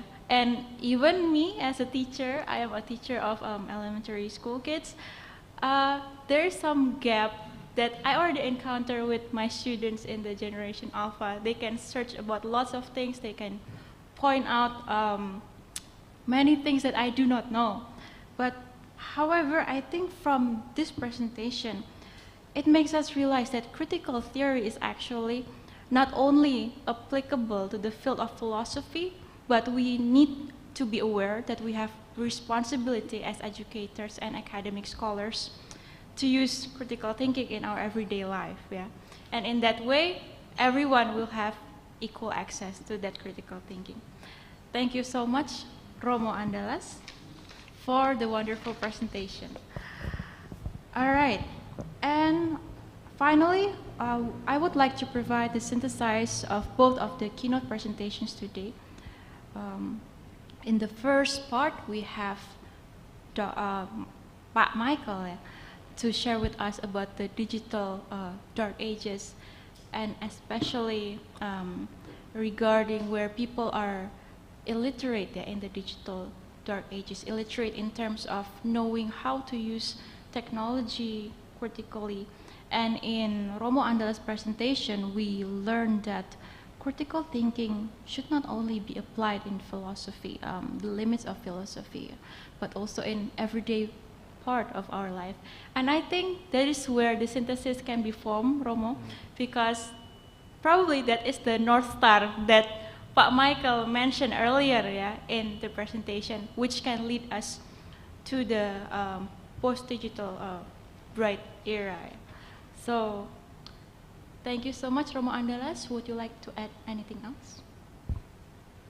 Just one line that why critical thinking is very important in the digital era, especially because life, reality is multi-dimensional. True. Yeah. And if we do not have critical thinking, then we probably only see one dimension, probably two dimension of reality. That is too poor, yeah? Yes. To look at the reality. So that's, for me, probably kind of the close use of critical thinking. Yeah. I would like to mention a poet, graduate also from this institution, Joko Pinurbo.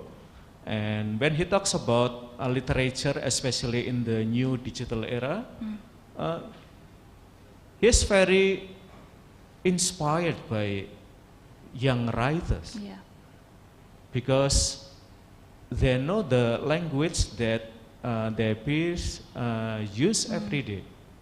And as immigrant digital, he learns from these young writers, yeah, to engage more passionately with his readers, yeah, his new readers.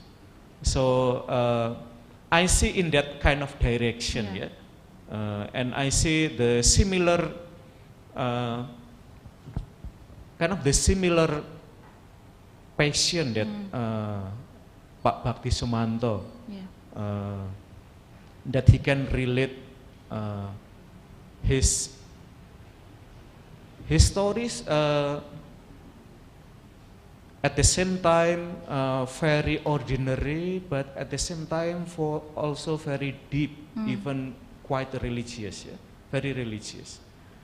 And what I really admire from Pak Bhakti Sumanto, that he can put these two elements in one writing, awesome, yeah? Something that I guess many of us, especially in the academy, we often find it difficult, yeah, to put a connection between daily issues and also expertise, yeah, especially in literature. Thank you. Thank you for the important point, Romo Andalas. Yes, critical thinking allows us to enter the multi-dimensional world. Yeah. So the existence of multiverse, it should not only be an advantage to technology, but it's actually, it might take a symbolic reminder that critical thinking is extremely essential, especially for us who have the call to proceed and continue with this humanistic mission. Yeah, it is true, yeah.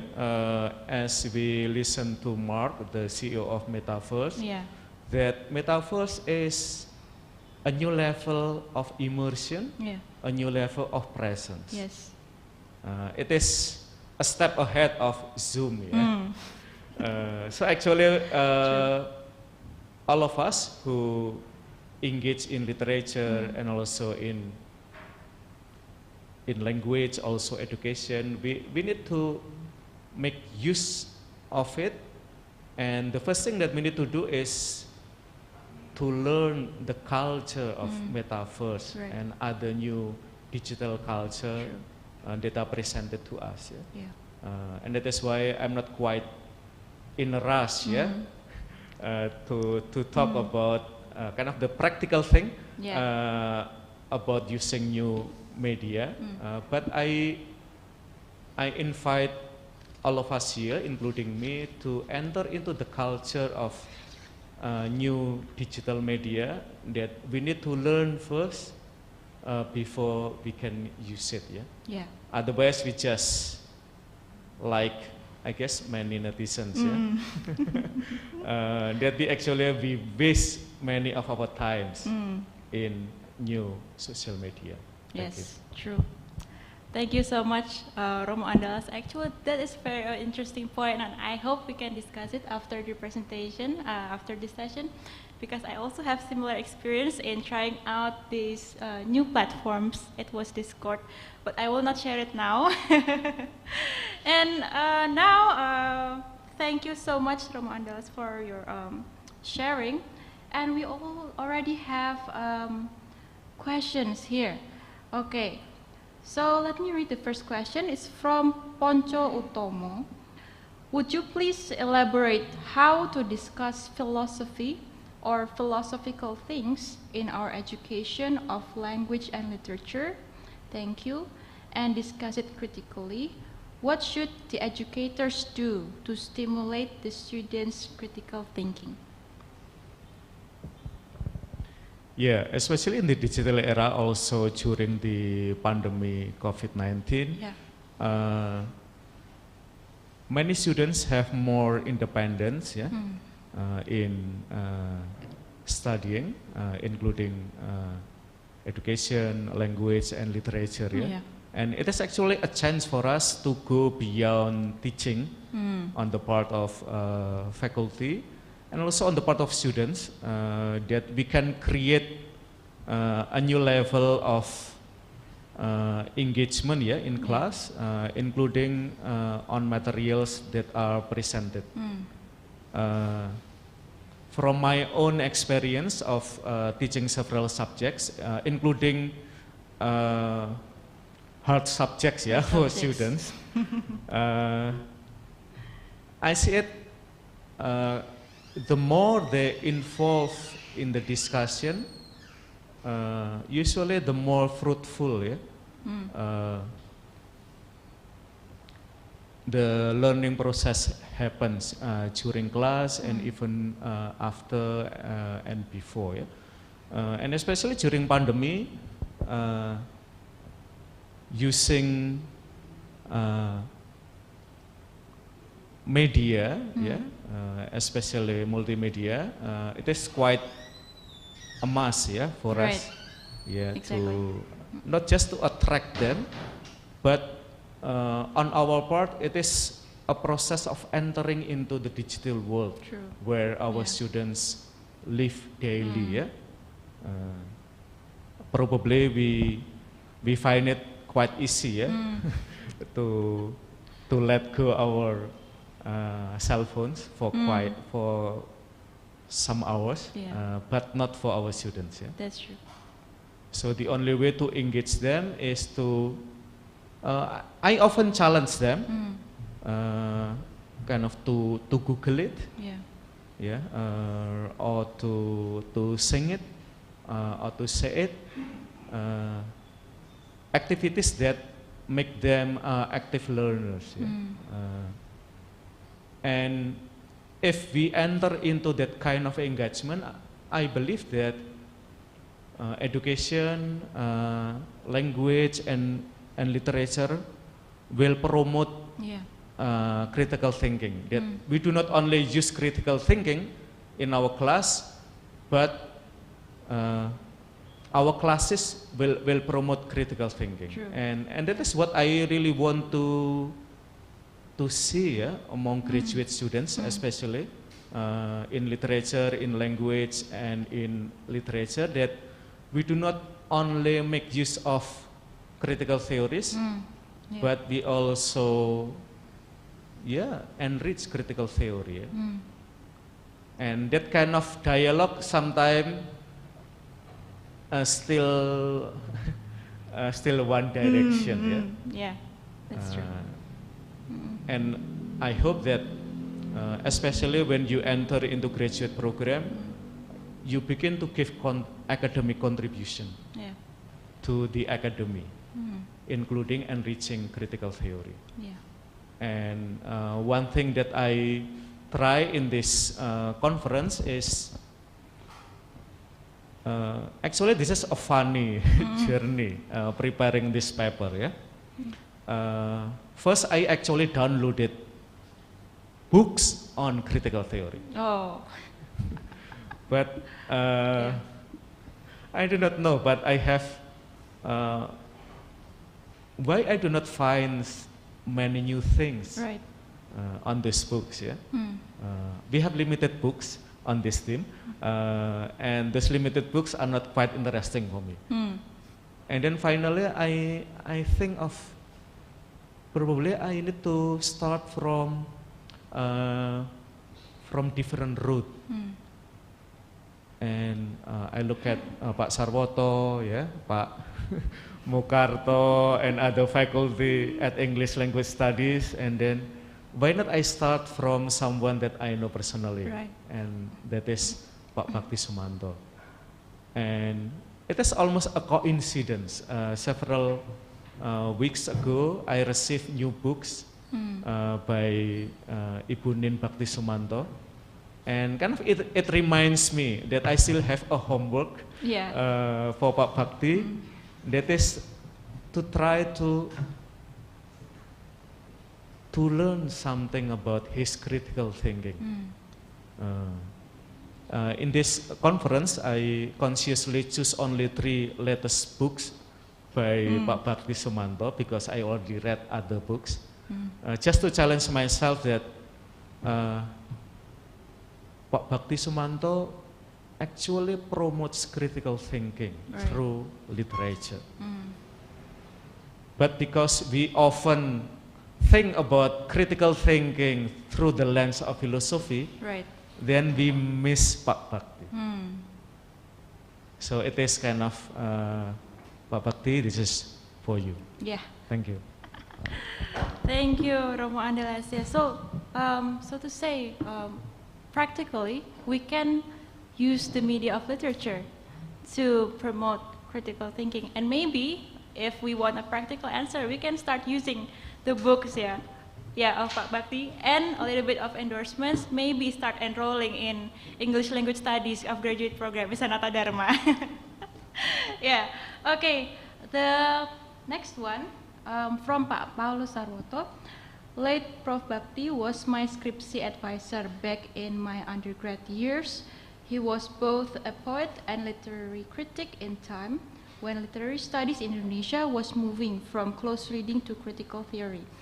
I have the same impression with Frater Andalas, that Father Andalas, that Pak Bakti did not like theoretical formula but was more into critical humanities delivered through his absurd stories. Thank you, Pak Sarwoto, for that point. And we have one from Bu Arti, Elizabeth Arti Wulandari. Thank you, Romo Mutiara Andalas. Can you elaborate on intellectual courage? Courage in the face of what? For example, sometimes we as educators are constrained by the curriculum that may be beyond our control. And what if our understanding of intellectual courage and the application of that courage in our selection of teaching materials and practices, for example, goes against commonly accepted views or norms? Thank you, Bu Arti, and also Pak Sarwoto. Intellectual or scientific dogmatism is real. It is inside our class, even it is inside us. So actually every day we battle against academic dogmatism, in our institution, even among our colleagues. True. And probably the most dangerous one is inside us. And that is why it is quite important to have intellectual audacity, to have intellectual courage, that we challenge ourselves always, with the materials, with the methods. I guess at the graduate level, methodology is something that probably, what is this? Why my supervisor takes so much time on chapter 2 or chapter 3? But critical theory, especially at graduate level, you will face it easily, especially on chapter 2 and chapter 3. On chapter 2, you review of related studies. You have a theoretical framework, and then chapter 3 you have a research method. Those are critical theory in practice. And of course, especially for those who do thesis in literature, because I have several years also help our students. Chapter 4, when you do kind of you elaborate, your reading of certain literary works that you choose, it is also a practice of critical theory. Right. And then if you just, what I call in my paper, just give us a linear, Pak Sarwoto loves to talk about essentialism, etc. The danger of dogmatism is quite strong, even when we do scientific research. True. So that's kind of the danger that is very close to us. So exercise, especially at graduate level, to think critically, to respond, not just to say good when your friend present the literary works, or the academic papers. It is a culture that for me we need to develop further, especially in Indonesian education system that we sometimes we have less time for this kind of exploration, and that is why I use academic adventure, as kind of a soft terminology than critical thinking, Probably critical thinking is too serious, and then you become a philosopher, after you enter into it. Probably intellectual adventure is more close to you, so you may have a synonym, for critical theory as intellectual audacity or intellectual adventure. Right. Thank you. Thank you, Romo Andalas. Intellectual adventure, Okay. The next one is from Pak Michael. It warms my heart to see those photos of Pak Bakti and hear his words once again. Thank you, Romo Andalas, for this wonderful tribute and for your own insights on the critical thinking. Next, we also have from Bima Iqbal Kadafi. A question for Romo Andalas and Pak Mike. Philosophy does not serve the state or the church, who have other concerns, says Giles Deleuze in Nietzsche and Philosophy. The use of philosophy is to sadden. This use of philosophy, I think, applies specifically for critical theory. Now, although this is crucial to invite the dawn to end the dark digital age of ours, doing so comes with a cost. The philosopher or the critical thinker may be devoid of financial, social, or whatnot status by the symbolic order that is challenged and disrupted by the philosopher/critical thinker's discourse. This cost will in turn silence her or him, and thus the hegemony is left unchallenged once again. What do you think about this? Thank you very much. Wow. I think I would like to invite Pak Michael to respond first. Now you're going to make me undermine my own thesis, because this is one of the wonderful things about the internet. It gives a voice to everyone. They have this thing called the intellectual dark web. You could explore stuff that's not mainstream, and you can find anything you're interested in. You can explore radically non-mainstream ideas. I feel like I haven't even touched the surface of some of this. You can also go down rabbit holes, and that's why you need those critical thinking skills.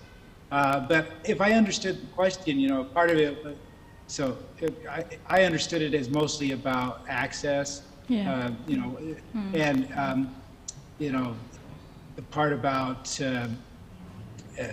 the symbolic order, not having status in the symbolic order. I'm just, it's naive to assume that secularism has always been so separate that, they came to all these ideas without that dance, if you will, that intellectual dance. All right. Thank you, Pak Michael. Can you hear us, Pak Michael? Hello?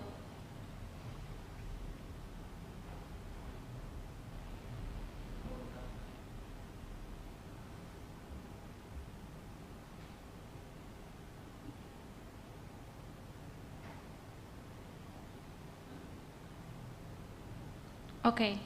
Are we audible, Pak Michael? Can you hear my voice? Okay. Okay, we're back online. So sorry for the technical problem on the issue of connection. Yes, thank you very much for your comment, Pak Michael. It definitely enriches our discussion. Would you like to add anything else, Romo Andalas?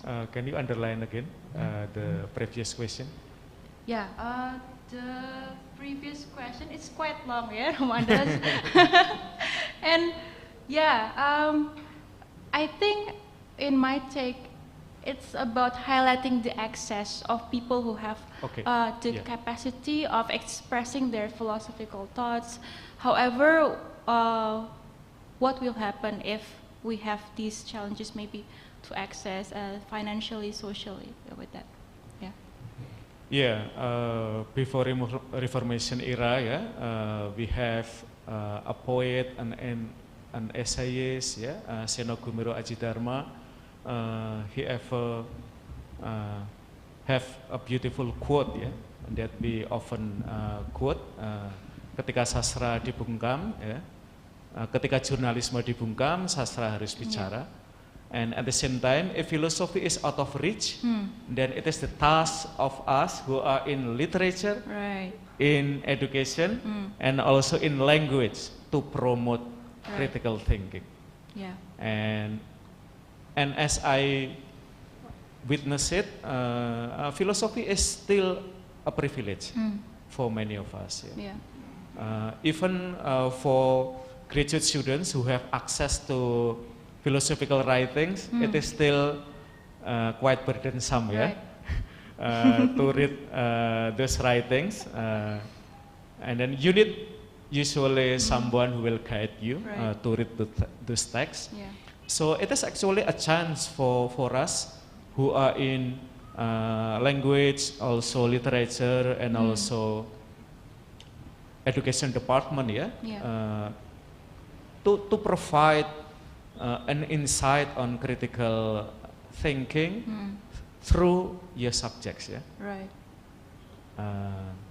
And probably it will become a new route, yeah, for us to talk about critical thinking, and that is why I consciously choose Pak Bakti Sumanto, kind of as someone who actually paved our way, yeah, of entering into critical thinking, especially through literature.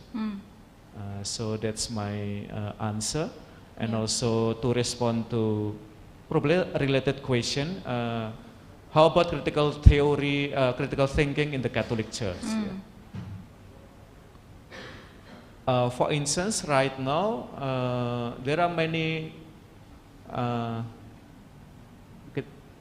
we may call it, yeah, subversive voices, yeah, from those who defend, yeah, the lives of minor and women who are abducted sexually by the church members. So transparency, openness, and even listening to their confession will become a critical way, yeah, for the church to listen to their testimony. And critical thinking for me doesn't cover the issues, but we need to face the issue with audacity, and the readiness to confess that we Catholic Church do harm to those who are sexually assaulted during those years. So that's probably the practice of critical thinking in the Catholic Church right now. Thank you. Yes, thank you so much, Romo Andalas. So there are 2 points that can be the answer. Yeah, if journalism is silenced, then literature and books, stories can be an alternative. Yeah, that's why maybe, in my opinion, yeah, we need to reform the books in Indonesia, not only about chick lits, yeah, in the stores of certain bookstores, yeah, and also transparency and openness, yeah, regarding the issue that is shown by the Catholic Church today. Thank you so much, Romo Andalas. Next, we have another question from Bu Arti, question 2. Please correct me if I am wrong, but usually when we talk about critical thinking in or critical approach to language and literature studies, what comes to mind is critical discourse analysis, which mostly comes from the leftist perspective. Since SANATA Dharma is a Catholic university and Romo Andalas is an ordained Catholic priest, could you discuss some critical thinking practices that come from the Catholic tradition, if any? Wow. Yeah, academic dogmatism, yeah. it may also enter into our Jesuit university, yeah? And so it is our responsibility, especially faculty, yeah, to open diverse voices, yeah, not only one single voice. Right. And I think that critical discourse analysis is one way to do it. Yeah. For instance, especially on literature, yeah, I usually will challenge, yeah, our fellow colleagues, yeah. Yeah. Do not only study certain theories, and then you force to interpret literary work using only those giants, yeah, that we master. We need to open to new names, yeah, probably younger generations of critical theories, feminist critical theories, and also right now LGBT critical theories, and also liberationist critical theories. Those are usually they are still in the minority, yeah. We often only introduce those that are on the dogmatic position. Yeah. I don't like it at all. Yeah. I usually challenge my students, what kind of theory that you think I need to give to you when you read that specific novel, for instance. Let's find the theory. I will not push kind of my expertise on your thesis. But I hope it is a process from graduate students to, it is a process of finding the best possible critical theories to use for your reading literary works. So Bu Arti, it is a double, probably triple challenge, ya Bu. Especially dealing with Catholic school and Jesuit school. I'm not really afraid about it, yeah? But probably the Catholic one, yeah, the Catholic side is usually tends to be conventional,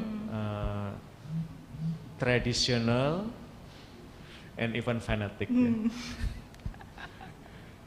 So the openness from the part of faculty to promote diverse voices, I think will become a help for students, to think critically. Thank you. Yeah, thank you, Romo Andalas. So 2 points, it's the responsibility of the faculty members, and also to highlight the theories, critical theories that are not much discussed, that can facilitate the expression of the not minor, but the less exposed issues, because most of the time people only use the major giants of critical theories, and sometimes we do not realize that actually there are some also good theories that can facilitate what we want to express. Okay, and the last one is from Unovi. Studying literature is like buy one get two. Okay, we get a bit of philosophy and critical thinking. Is it so? Wow, I confused myself instead of thinking critically. Please advise Romo.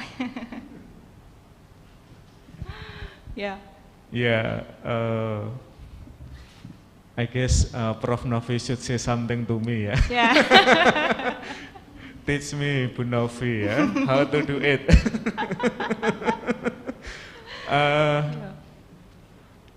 I learned from my colleagues at English Language Studies, Pak Sarwoto, Bu Arti, Bu Novi, and other scholars who have different approaches, to the same novel, for instance.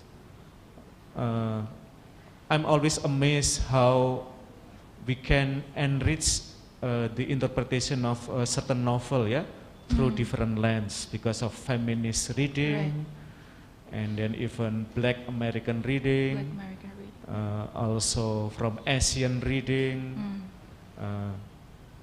and even from a cultural perspective, and kind of the more diverse our faculty, and sometimes also the more diverse from we graduated.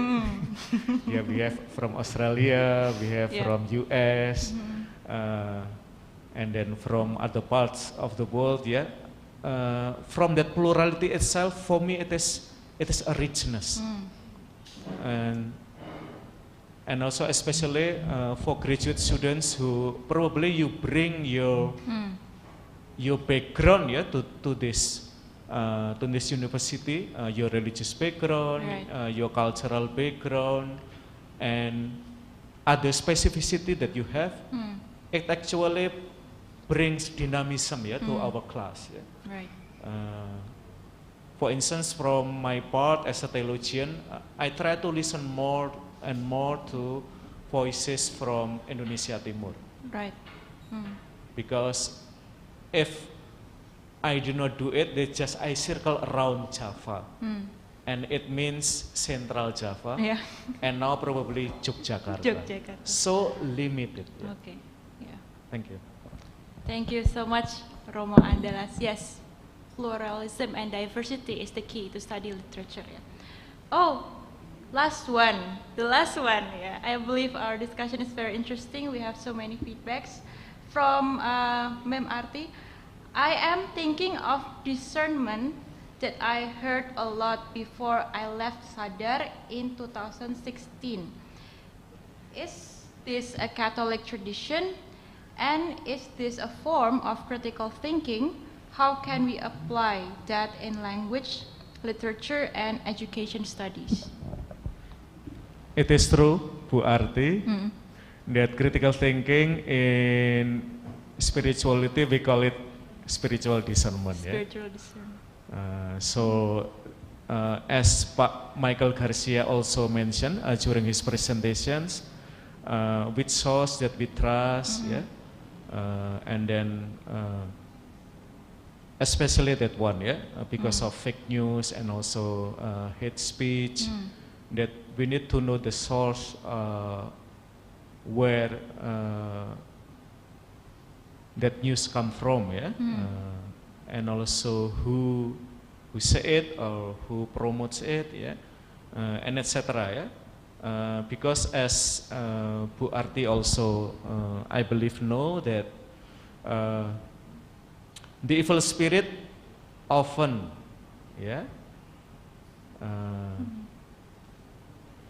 wearing an angelic robe. Right. So actually discernment, kind of a spiritual terminology for critical thinking in social sciences, really helps us to uncover the hidden evil, and also the hidden ideology that Bapak Michael Garcia also mentioned in his presentation. So uncovering the hidden evil requires critical thinking in religious term, discernment. Thank you, Bu Arti, for highlighting that terminology. Yes. Thank you so much, everyone, for the fruitful discussion. And I think we already have so many solutions, proposed by our beloved speakers today. We have skeptical realism, the CRAAP test. We have what else? The mediation of literature and novels, And we use critical thinking for our intellectual adventure. So this is means the end of our plenary session. Thank you so much. We are truly grateful and privileged to have such a rich and fruitful discussion from both of our amazing keynote speakers today. Let's give them a round of applause. Thank you so much. And thank you so much again for Pak Michael and Romo Andalas and our friends who have participated and make our discussions very lively. My name is Deborah, and now I return the session to the Master of Ceremonies, Sekar. The floor is yours.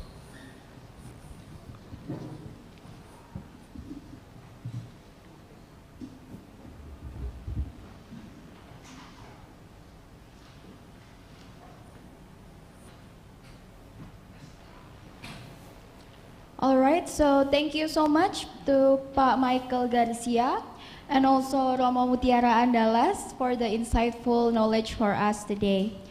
Moving right along, we would like to invite Bapak FX Mukarto as the Director of Graduate Program of SANATA Dharma University to give the certificate for Romo Andalas and also Pak Michael Garcia as the keynote speaker for today's conference.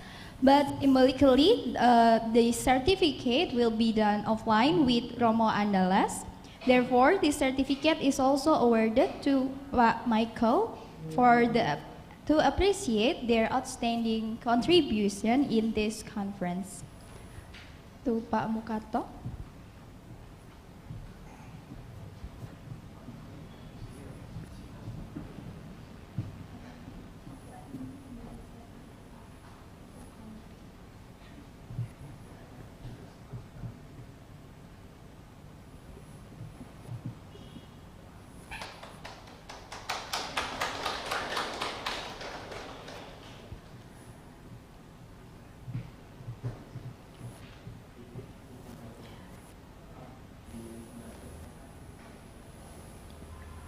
We will also invite Pak Salwoto to come to the front to take a picture with Romo Andalas and also Pak Mukarto.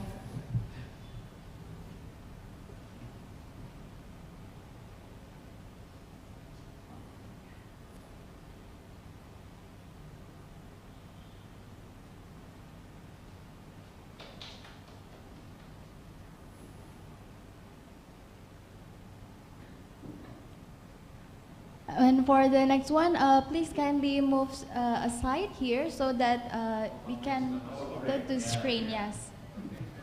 Here. And then the camera is there, Pak. All right. In front of the screen, yes.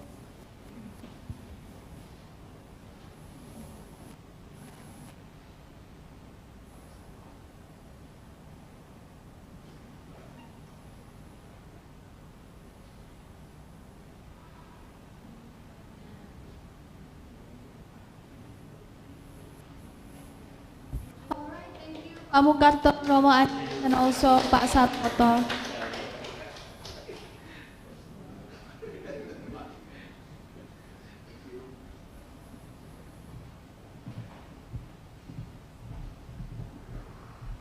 All right, so thank you everyone. Before we move to the parallel session, we will have 60 minutes or an hour break. And presenters and participants must come back to the main room at 12:30. Later, the presenters must go to the room that they are assigned to between breakout room A, breakout room B, and also breakout room C. Please check your room in the conference book that we have provided on the WhatsApp group. Meanwhile, the participants are free to choose between those 3 breakout rooms. The full list topics can also be seen on the conference books that we have provided. Thank you.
said.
music.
saya.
dance music.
Welcome back to the Graduate Students Conference 2022. Now we have come to the parallel sessions where presenters can present their papers.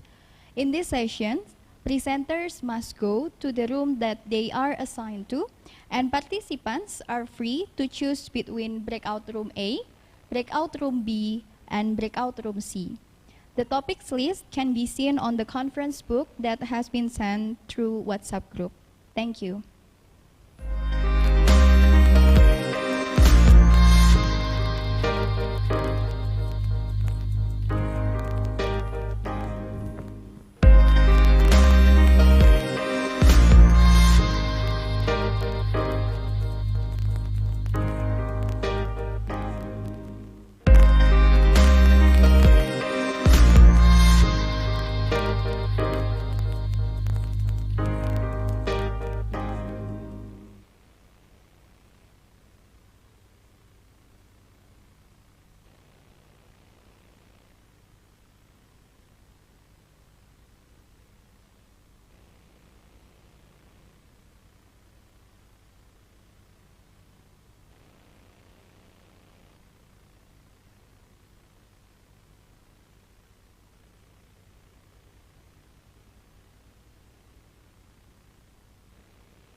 Welcome back, everyone. Now that we have come to the end of this conference, I would like to express my warmest thanks to our keynote speakers, our lecturers, and staffs of English Language Studies, the committee of the 11th Graduate Students Conference, and everyone who has participated in this conference. For the participants and presenters, do not forget to fill out the feedback form that has been sent by the registration team on WhatsApp in order to receive the e-certificate. And finally, everyone, and see you at the next Graduate Students Conference. Thank you.